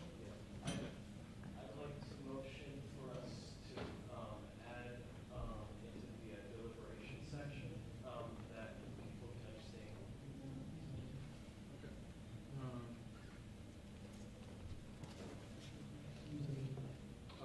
That's in the deliberation section, you said? Yes. Just as a quick procedural note, is there something before in the legislation that prevents people from abstaining? I seem to remember there was. Oh. You have to abstain before the trial starts. Yeah, so the whole thing surrounding abstention, it comes from the Constitution actually, the verbiage is president voting, mandating all president and senators to vote. If any senator should choose to not participate in the impeachment proceeding, they'd have to recuse themselves prior to the beginning of the trial. So if the senator did not wish to cast a vote, then they would not have access to the evidence. They would not, actually I think there's some bits about recusal in here. So if any senator did not wish to participate in that process, the route is recusal as opposed to an abstention, and that is because of the verbiage in the Constitution. Would you still care to make your motion? So I have a question. So let's say, for instance, that I was at an impeachment trial and I didn't have a clear idea of whether I wanted to vote yea or nay to that impeachment, and I didn't abstain initially. Can I still not vote in that deliberation? So what I would say, I'll yield. So currently, as it stands, it's vague and unclear, and in the past, the answer has been no. But in this legislation, there's specifically stating that if you attend the trial, you have to vote yes or no. And that is simply because you consider this evidence that might have security privacy issues. So you must participate in the vote since you were given the evidence. And you participate I would also say that, and this is what the conclusion that, like I talked to the senators about before the trial was, if, in my opinion, if you don't believe it's been proven, the vote is no, right? Like the abstention exists if like you either one are uncertain in it, or two don't feel strongly enough about something to vote against it, but don't want to vote in favor of it. In either of those two cases, when it comes to impeachment, you realistically should be voting against the conviction. Would you still care to make your motion? I would like to motion for an amendment, an addition of something under 4A2, a subsection, specifically reading, the use of executive session during an impeachment trial should be reserved exclusively for the discussion of information concerning matters of security and privacy.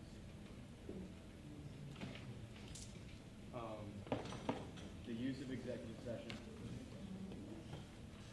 during an impeachment hearing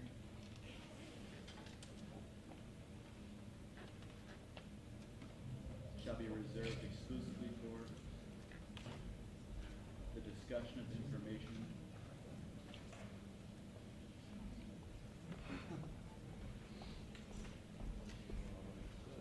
concerning matters of security and privacy, or privacy.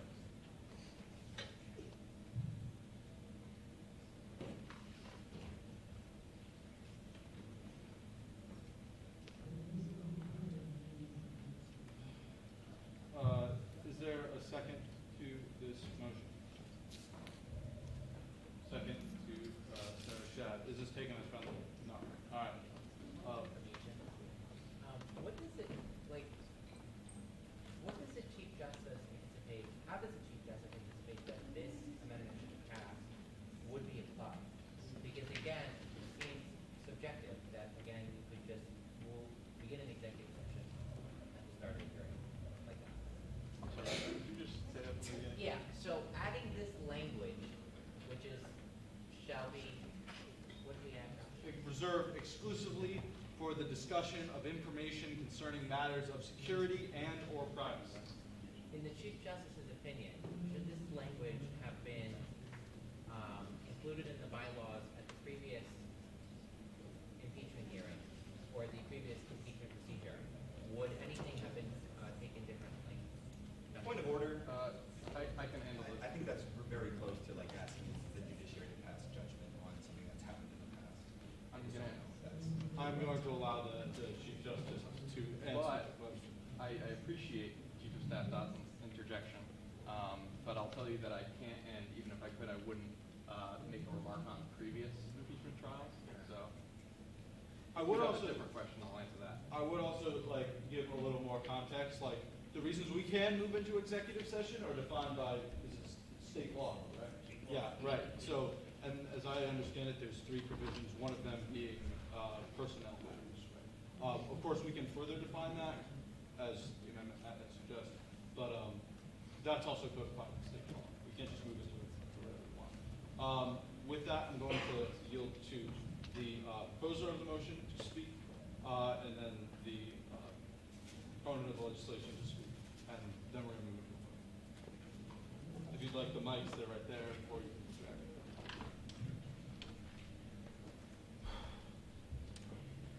Hi guys, my name is Kevin Perone, I'm a business senator, for those of you who don't know me. During the last impeachment hearing, I had questions as to why we were in executive session. As you know, comptroller is an elected position that is elected by the general people, it's not a Senate elected position. So I have concerns that that position in particular wasn't held accountable to the people as they were unable to offer their public opinion because they didn't get to hear any of the evidence against them. There were concerns of certain information being private, specifically violating FERPA, which I understand use in executive session for the presentation of that evidence. But as far as information that is really available to the public and should be public record, there's no reason why they shouldn't be held accountable to the people who elect them. And that is why I propose this amendment. Thank you. Thank you.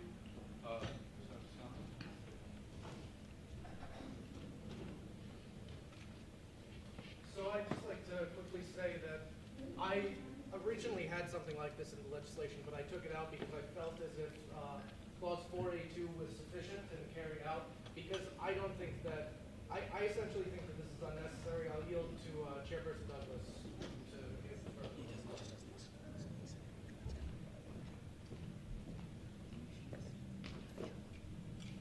Before I comment on this, I would just ask that my colleagues do use the mics, even if the people in the back can't hear you. And that's mainly for the broadcast and the recording purposes. When people, and I know people are watching because I have it open, I can see that other people are watching, they can hear you much more clearly if you're speaking into the mic. So that's that. As for this specifically, as the speaker alluded to, public agencies, such as USG, are only permitted to enter executive session for one of four reasons. Entering into executive session for any reason other than those four is illegal. So the person who made that motion could be held criminally, or I think it's civilly liable for that. I would also add that in that same provision, the one that speaks specifically to employees, which as of now the comptroller would have been in that case. The employee has the right to request a public trial. In that absence, the organization is supposed to move into executive session to make determinations such as termination, change of benefits, any kind of punitive measures against an employee of the company. So that's really why that exists, and that's why we said consult with the appropriate authorities. That might be the privacy office, that might be student activities, to determine if those criteria are met. I think that this, as it's written, doesn't add anything beyond what FERPA requires. And I think it might actually add extra confusion into the process, which is why I'm particularly against this amendment. So. With that, we're going to move into a vote. So, just to make sure I'm getting this straight, if there was a situation where there was an impeachment hearing in this room, you know, and there were no violations that concern community standards or anything like that, it would be a public hearing, correct? It depends on what our advisors say, both in the legislation and, like, I can tell you from personal experience, I personally, and the Chief Justice at the time personally, took our actions from, like, our advisors, right? When we're talking about potentially firing someone who is being paid, like, we're not even just talking about our rules, we're talking about labor law. I personally had no interest in violating that, so, like, I'm going to defer to proper authorities. I can't speculate on, like, where that line would be drawn, only that it would be drawn. It would be unlikely to be drawn only by the people presiding over the trial, but instead by those with experience. Is that a question? Yes. Yeah, go ahead. So how different would an impeachment trial be for someone who's 16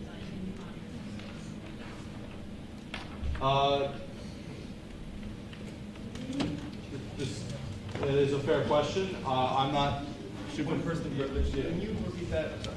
I just couldn't hear. Can you stand up and?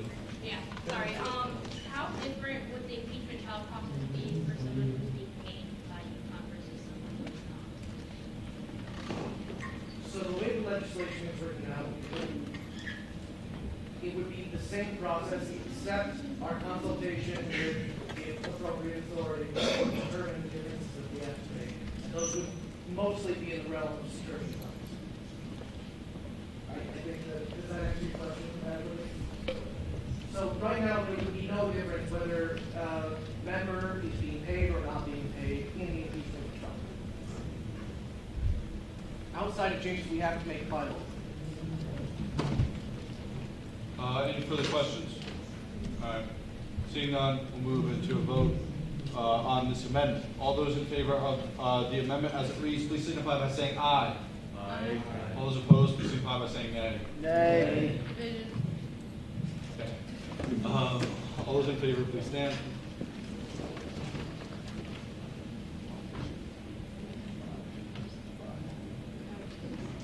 Please sit down. All those opposed, please stand. All right.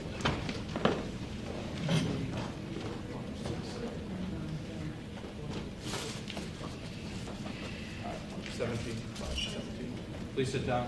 Abstentions? Stand up if you're abstaining.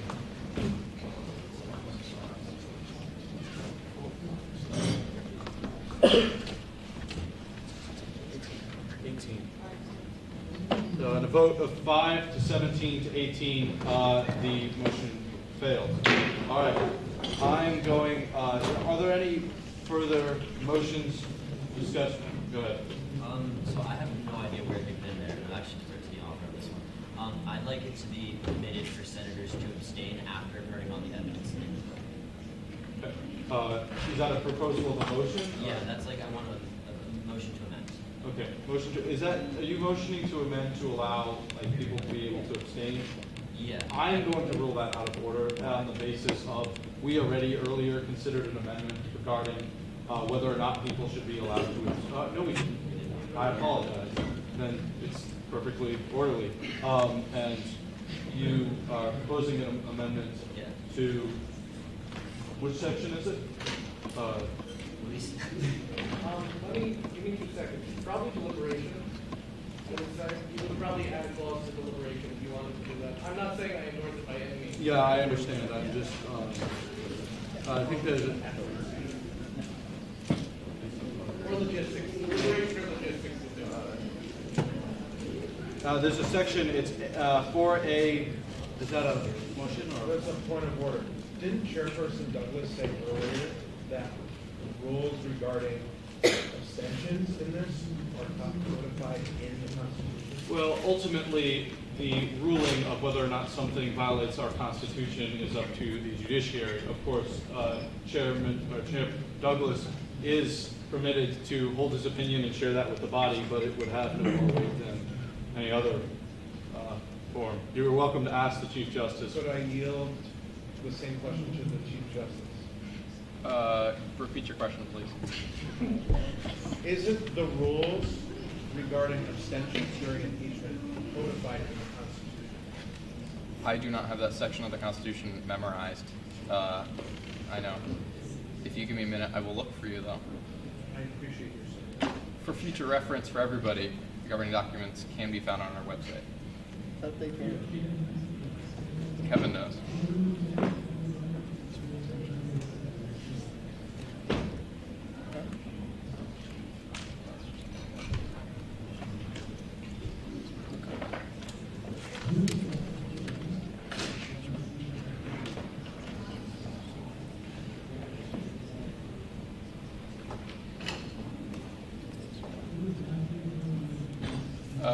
So as the Constitution currently reads, there is no verbiage in the section on impeachment regarding abstentions.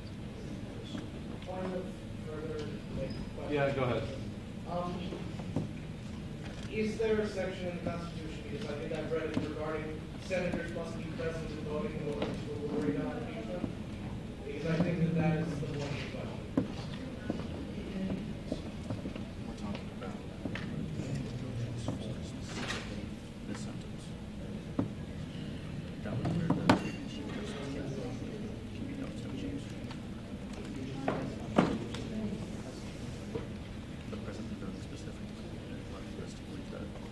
So that's, Yeah, how do you interpret that?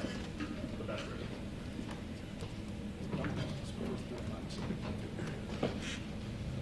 For reference, we're talking about Article 7, Section 3, Clause 4. And that's what I was just looking at the Chief Justice. The sentence specifically, the phrase, all present voting. Say Article 7, Section 3. Yep, Article 1.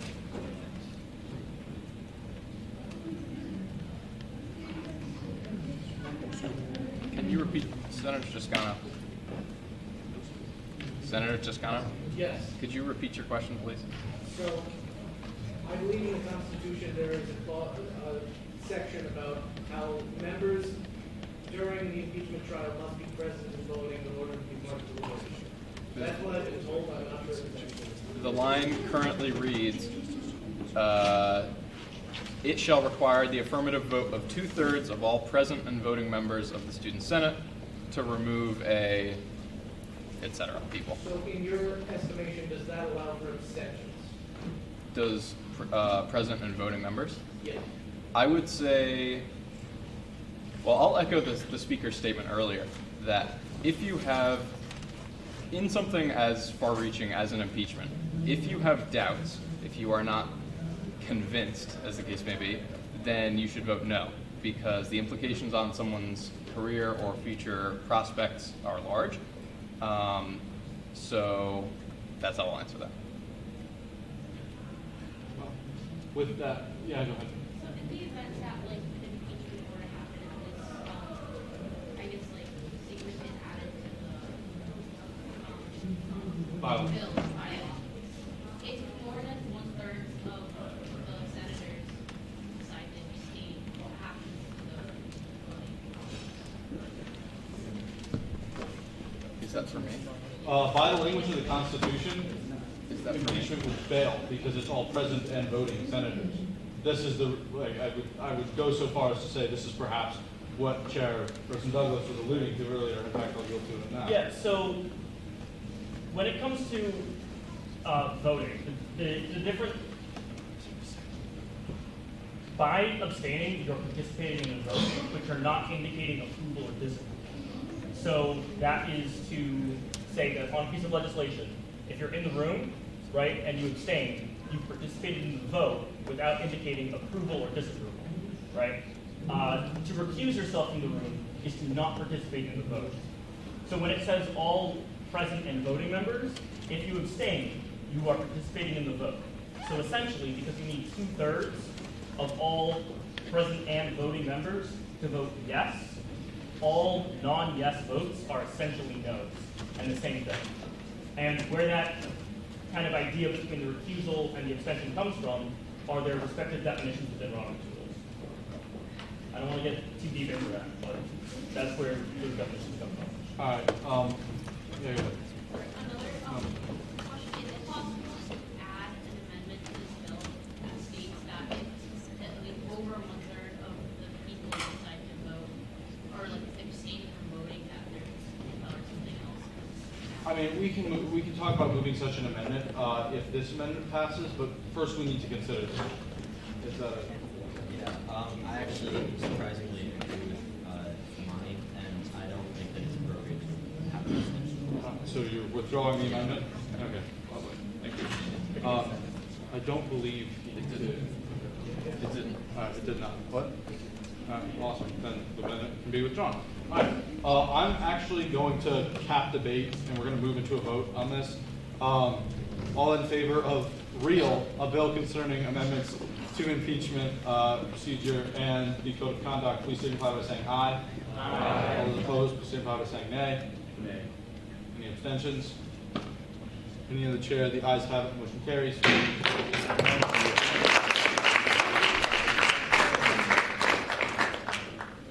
Next is a statement of opposition in support of a one new school. Do we have a motion? Motion goes to Roper, second goes to Shad. I've been waiting to give him one all night. All right, I will invite the proponent of the legislation up to speak on his behalf. You're both welcome to come.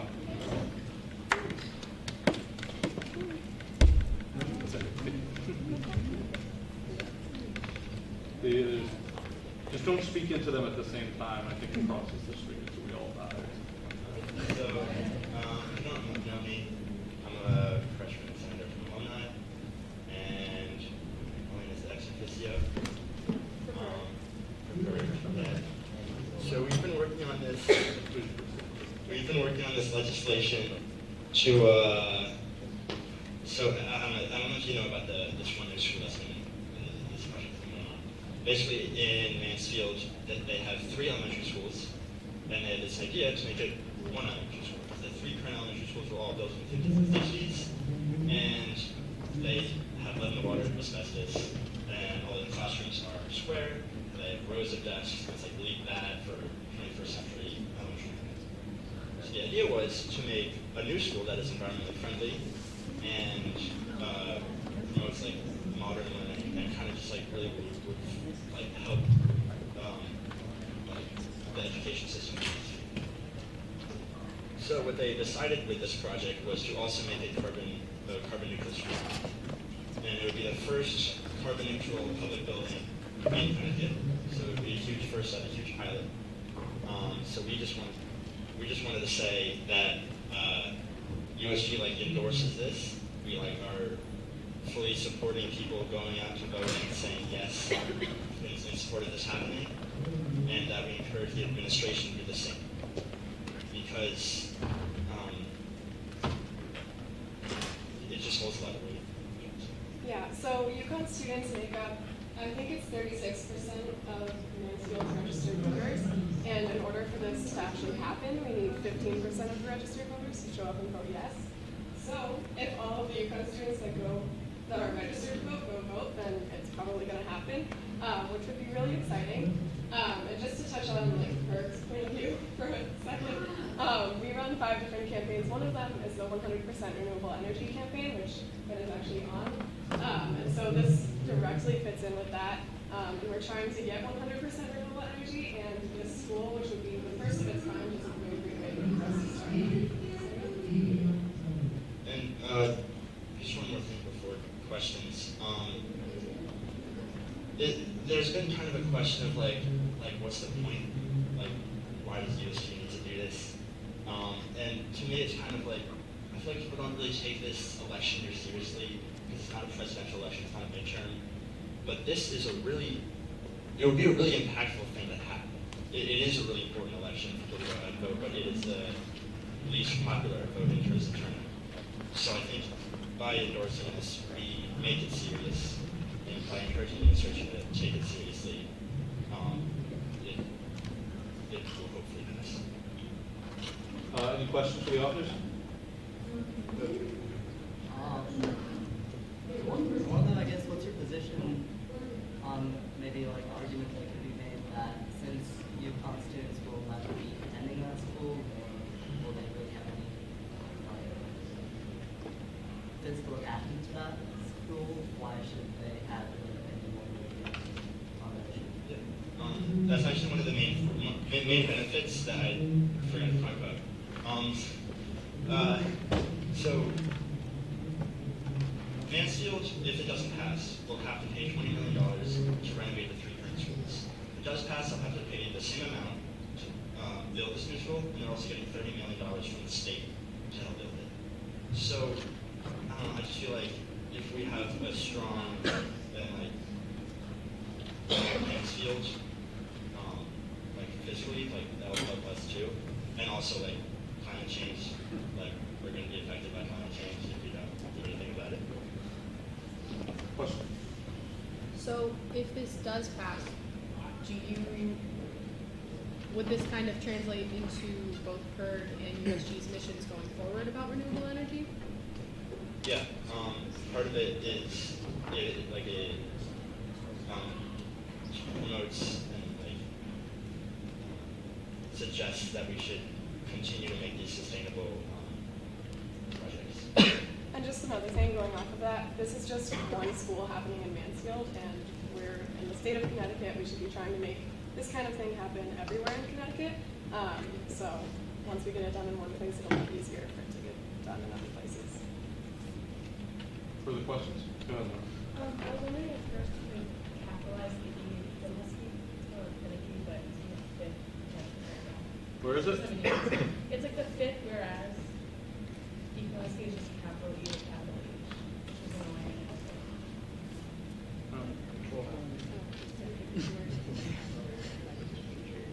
You said the E and the C? Capital H too. Yep, I got it. But I was also wondering if you could speak on, I know some people might think like building a new school is super not like financially stable or like financially viable. But I wonder if you could speak on like both also like the financial benefits of building a school with like energy savings. Yeah, I mean, like they would have to spend $20 million for the renovations, and those renovations would only last about 10, 15 years, and this one new school would last 50 plus years. Okay, question? Or would you like to be on the speaker? No, not a question. Just for clarity's sake, through the statement of position, there's no intention of using student funds to incentivize this program in any way? Correct. Okay, thank you. All right, further questions? Okay, speakers list. That is 1, 2, 3, 4. Is that a motion or no? Speakers list. Okay. Frank, Reynolds, Douglas, Go ahead. I just want to say really quickly. You good. I'll use it. It's fine. Thank you. Okay. I just want to say really quickly, I think that you guys did a great job on this. First of all, I think to cover the financial aspect overall, regardless of whether student funds are being used or not, the flat rate for Mansfield for reimbursement from the state, and I know this because I talked to State Rep Jeff Craig about it. I asked him, and he said that the rate for Mansfield is 57%. So that means that 57% of the total cost is going to be put on the state in the end. So already the town of Mansfield won't have to, they don't have to fund more than 43% of the total cost of this, which is going to seriously help out the town in building it in the long run. And I think that this legislation does a great job opening the door for when we get new opportunities to invest in renewable energy and endorse these initiatives and decisions. It provides a good framework to start. Like, this is, to the credit of what a lot of people said, just a great place to start with this. I think you guys did awesome, and I think we have a job as UConn students to make sure we're promoting the Connecticut that we want to live in for tomorrow. And for that, I think there's plenty of experts behind this. Thank you. I just want to touch on a point real quick that Senator Nene made. And it's a very good question that we should be asking. It's the core of all of our advocacy efforts here, is what is the impact this has on our students? And I know Chairperson Douglas is about to speak, but it's very important that we consider our relationship with the Mansfield community. Passing this bill tonight and supporting them in their efforts to be more environmentally and financially, responsible, that we're standing, together as a community. I got to talk to Mayor Shapiro and Deputy Mayor Moran in the spring when I was External Affairs Chair, and one of the things they brought up was we're building this new 100% renewable energy school. We love UConn student support. So doing this definitely solidifies, at least in the external affairs aspect of things, and what Senator Alvey and Senator Keller are going for, our relationship with the greater UConn community. As Chairperson Douglas goes up, I'd like to talk to people in general, not just in this, about French frying. What French frying is if somebody has said what you were about to say, and you go up and say it anyway, just be aware of that. If what you're going to say is it's perfectly acceptable and arguably favorable to you. As my vice chair covered, he said the thing about the reimbursement. He's totally correct about that. And to touch upon what Damon said, the town has solicited feedback. That said, I do want to add that earlier today I received an email from a resident of the town of Mansfield who was displeased that UConn students would be weighing in on something that does not affect us and we will not be contributing to financially. That said, we had a brief discussion in committee about that today, and the consensus was quite clear that we as students and as future leaders in this state should still make our voices heard where our voices are sought for. And as Senator Reynolds pointed out before, the mayor himself has expressed interest in having the students voice their concerns. The town manager spoke to me along with Mayor Shapiro on his way out that they would like to see students' involvement in this. As ex officio Keller mentioned, it is imperative that students turn out because we are a significant piece of the electorate. This referendum requires 15% of the electorate to turn out, and if UConn students are 30-something% of that, then it's important for students to turn out, especially for things that we claim to believe in, like sustainability and education in general. I'll yield. Thank you. Senator Shep, 2 minutes. I just have 2 really quick things to add. I obviously echo everything that everyone's already said. I think this is a wonderful piece of legislation. But I'd also like to say that, I'm not going to give you an exact number because I'd be making it up, but a whole lot of students who go through the Mansfield school system end up coming here. So by supporting this, we are, in essence, kind of supporting future Huskies, and I think that's really important for us to recognize. And also, I want to point out that this is a really great piece of legislation written by a senator who became a senator, literally 5 seconds ago. And I think that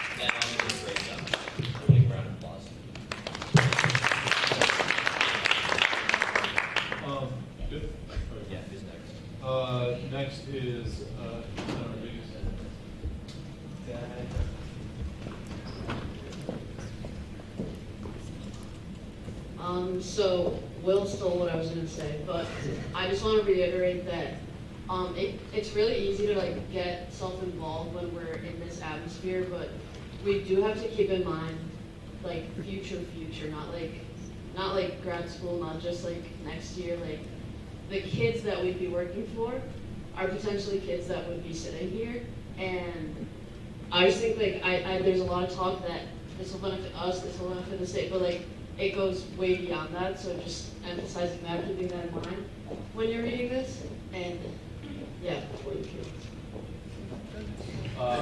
Any further discussion? Is that a motion or? Yeah, go ahead. Very cool. I really support it. I in regard to, I guess, the logistics of what it would mean to convert 3 schools into 1 school. What would happen is it convenient for, I guess, the students in terms of commute and distance from their localities, so like from before to now, like when we both leave school, and what happens to the employees that are currently employed in 3 separate schools? Are they all going to be moved into the new school, or are there going to be people fired and people brought in? I mean, I'm just thinking about like inverse applications. Would you like to take a question or would you like to give this? Like it's yours. I just like speak with you right now. I'm pretty sure that your current employees are going to just move to one school. Mansfield is, I think, a small enough town that people can basically school easily.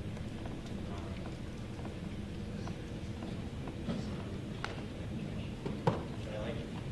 Yeah, you can, if you'd like to expand a little more, Colleen, and I'll give the external.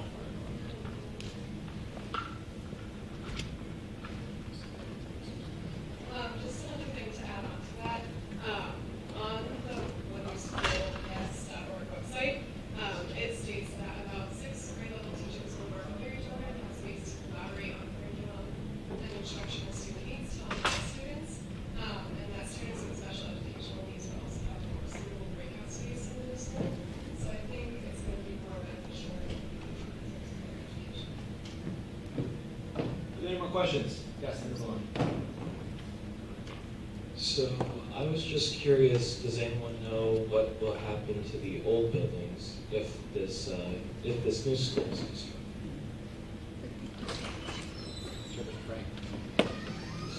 From what the project leads told me, the current school is to be demolished, or at least like a different sheet. But I don't know if that's part of the bill that will be on the building. Like they could be starting to switch sheets. You know. I just know right now the most important thing is to get passed. All right. I would just ask that we not like talk across. I'm sorry, I know we've been walking around and been trying to figure out about the heat. We're going to try to keep the doors open. Apparently, makes sense. Let's change it. Are we still on the question on Senator Keeney's question? Where are we right now? All right. Discussion. All right. 1, 2. No. What's that motion?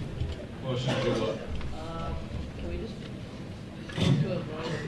Okay, that's a motion to, what's it called? Move that's called a motion to the previous question. Is there a second? A second goes to Senator Hunter. This doesn't get any discussion, but it requires a 2/3 majority to pass. And basically what it does is captivate and we move right into a vote. All those in favor of moving into a vote, please signify by saying aye. Aye. All those opposed, please signify by saying nay. Any abstentions? 1. The chair, the ayes have it, the motion carries. With that, we're going to move into a vote. All those in favor of this legislation, please signify by saying aye. Aye. All those opposed, please signify by saying nay. Any abstentions? 1 from Senator Howie. In the opinion of the chair, the ayes have it, the motion carries.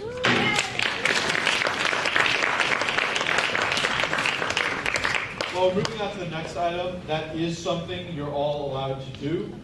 Like, I can captivate, I can do things like that, but you're all allowed to do that as well, do a motion, a second, and a vote. Would caution you all against that, doing it too often, but there are times such as this where it's acceptable. Go ahead. I actually just have a real question. Go right ahead. Captivate, can we motion to overturn your cap? You guys, your will always supersedes mine. Okay. How would we do that? You would, well, if I set a limit on 5 minutes and you wanted it to be 10, you would motion for 10 minutes, it'd be a second, we'd vote. Go Okay, thank you. Seventh motion.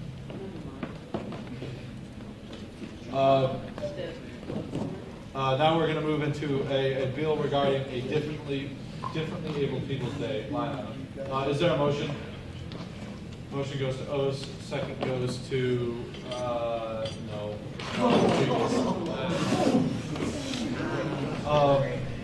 With that, I'll invite the author of the legislation. Hey. I want my money. So this is an update to the 2019 budget. It was brought to my attention shortly before the Senate that there were actually two amendments that we're looking to make tonight to the budget. So while the original intention of this bill was to update the budget regarding one line item and one project, for the sake of convenience and getting everyone out of here in a timely fashion, we decided to sort of combine the two, what would be two bills into one.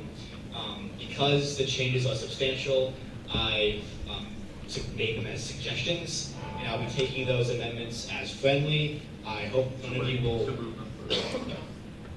you motion? I do motion. Is there a second? Second goes to Mario, and you take them as friendly. I do take them as friendly. Awesome. Continue. All right, so I believe it's fairly self-explanatory what we're doing here. We are adding a line item to the student development section of the fall budget to specify funding for differently abled People's Day events. Because this event does not fall under the cultural awareness series, it cannot go under that line item, so we have to create a new line item to specify for that event. And it's also been brought to my attention by the state coordinator host that there will need to be an increase in the line item regarding the recruitment and retention events, the fall banquets, to meet new needs for that event. So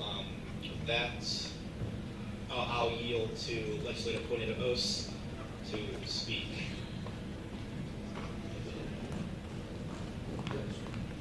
And I also, a quick point, they're suggestions because I can't accept them, but they are parts of the bill now. Everything is part of the bill. Yeah, I kind of threw this on Dalton right before all of this. I ran around and checked with all of the sponsors, except for Chairperson Monte, because she's not here tonight. We miss her dearly. And I also spoke with the comptroller about it. Basically, rundown of improvement or increasing the budget right now is as it is with catering. We just got a response from catering of an invoice, and we're submitting the apparel things because we got an amazing response for the RCP. Thank you so much. I'm so sorry to bug you all about all of that, but thank you so much for responding. So we are ordering all of those, and we're getting better ones. They're a little bit more pricey, but they're getting really great. And so I just don't want to go over budget. So it's just increasing the budget. Basically right now, as food is, it's 4,000. As apparel goes, it's 2,500. So that's already at our 6,500 budget, and we still have the room. So that's the alumni center. It's 450.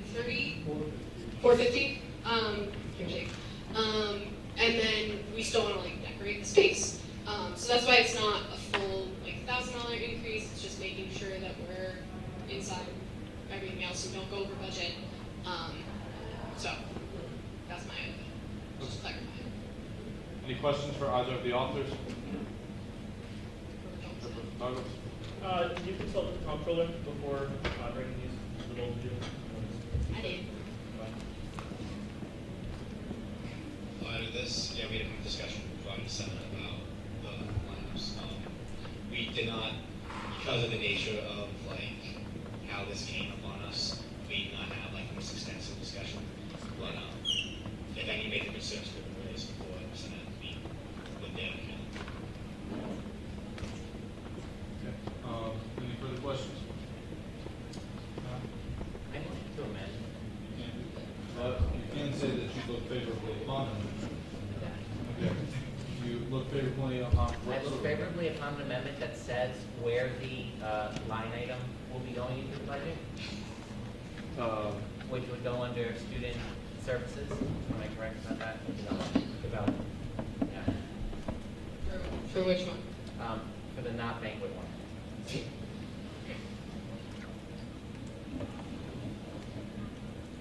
Is there a motion? Motion goes to Scannell. Second goes to me. All right. This is to the authors. Friendly sponsors, probably.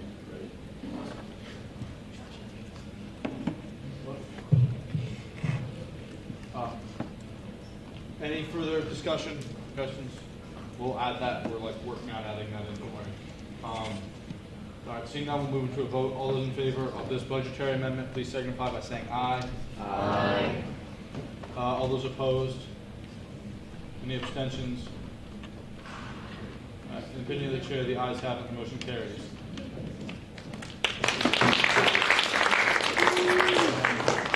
One final item, which is, come on, compensation update, Office of Comptroller. Is there a motion?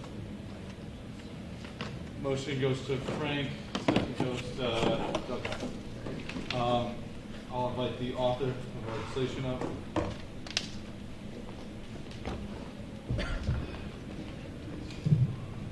Just pull it up before I begin.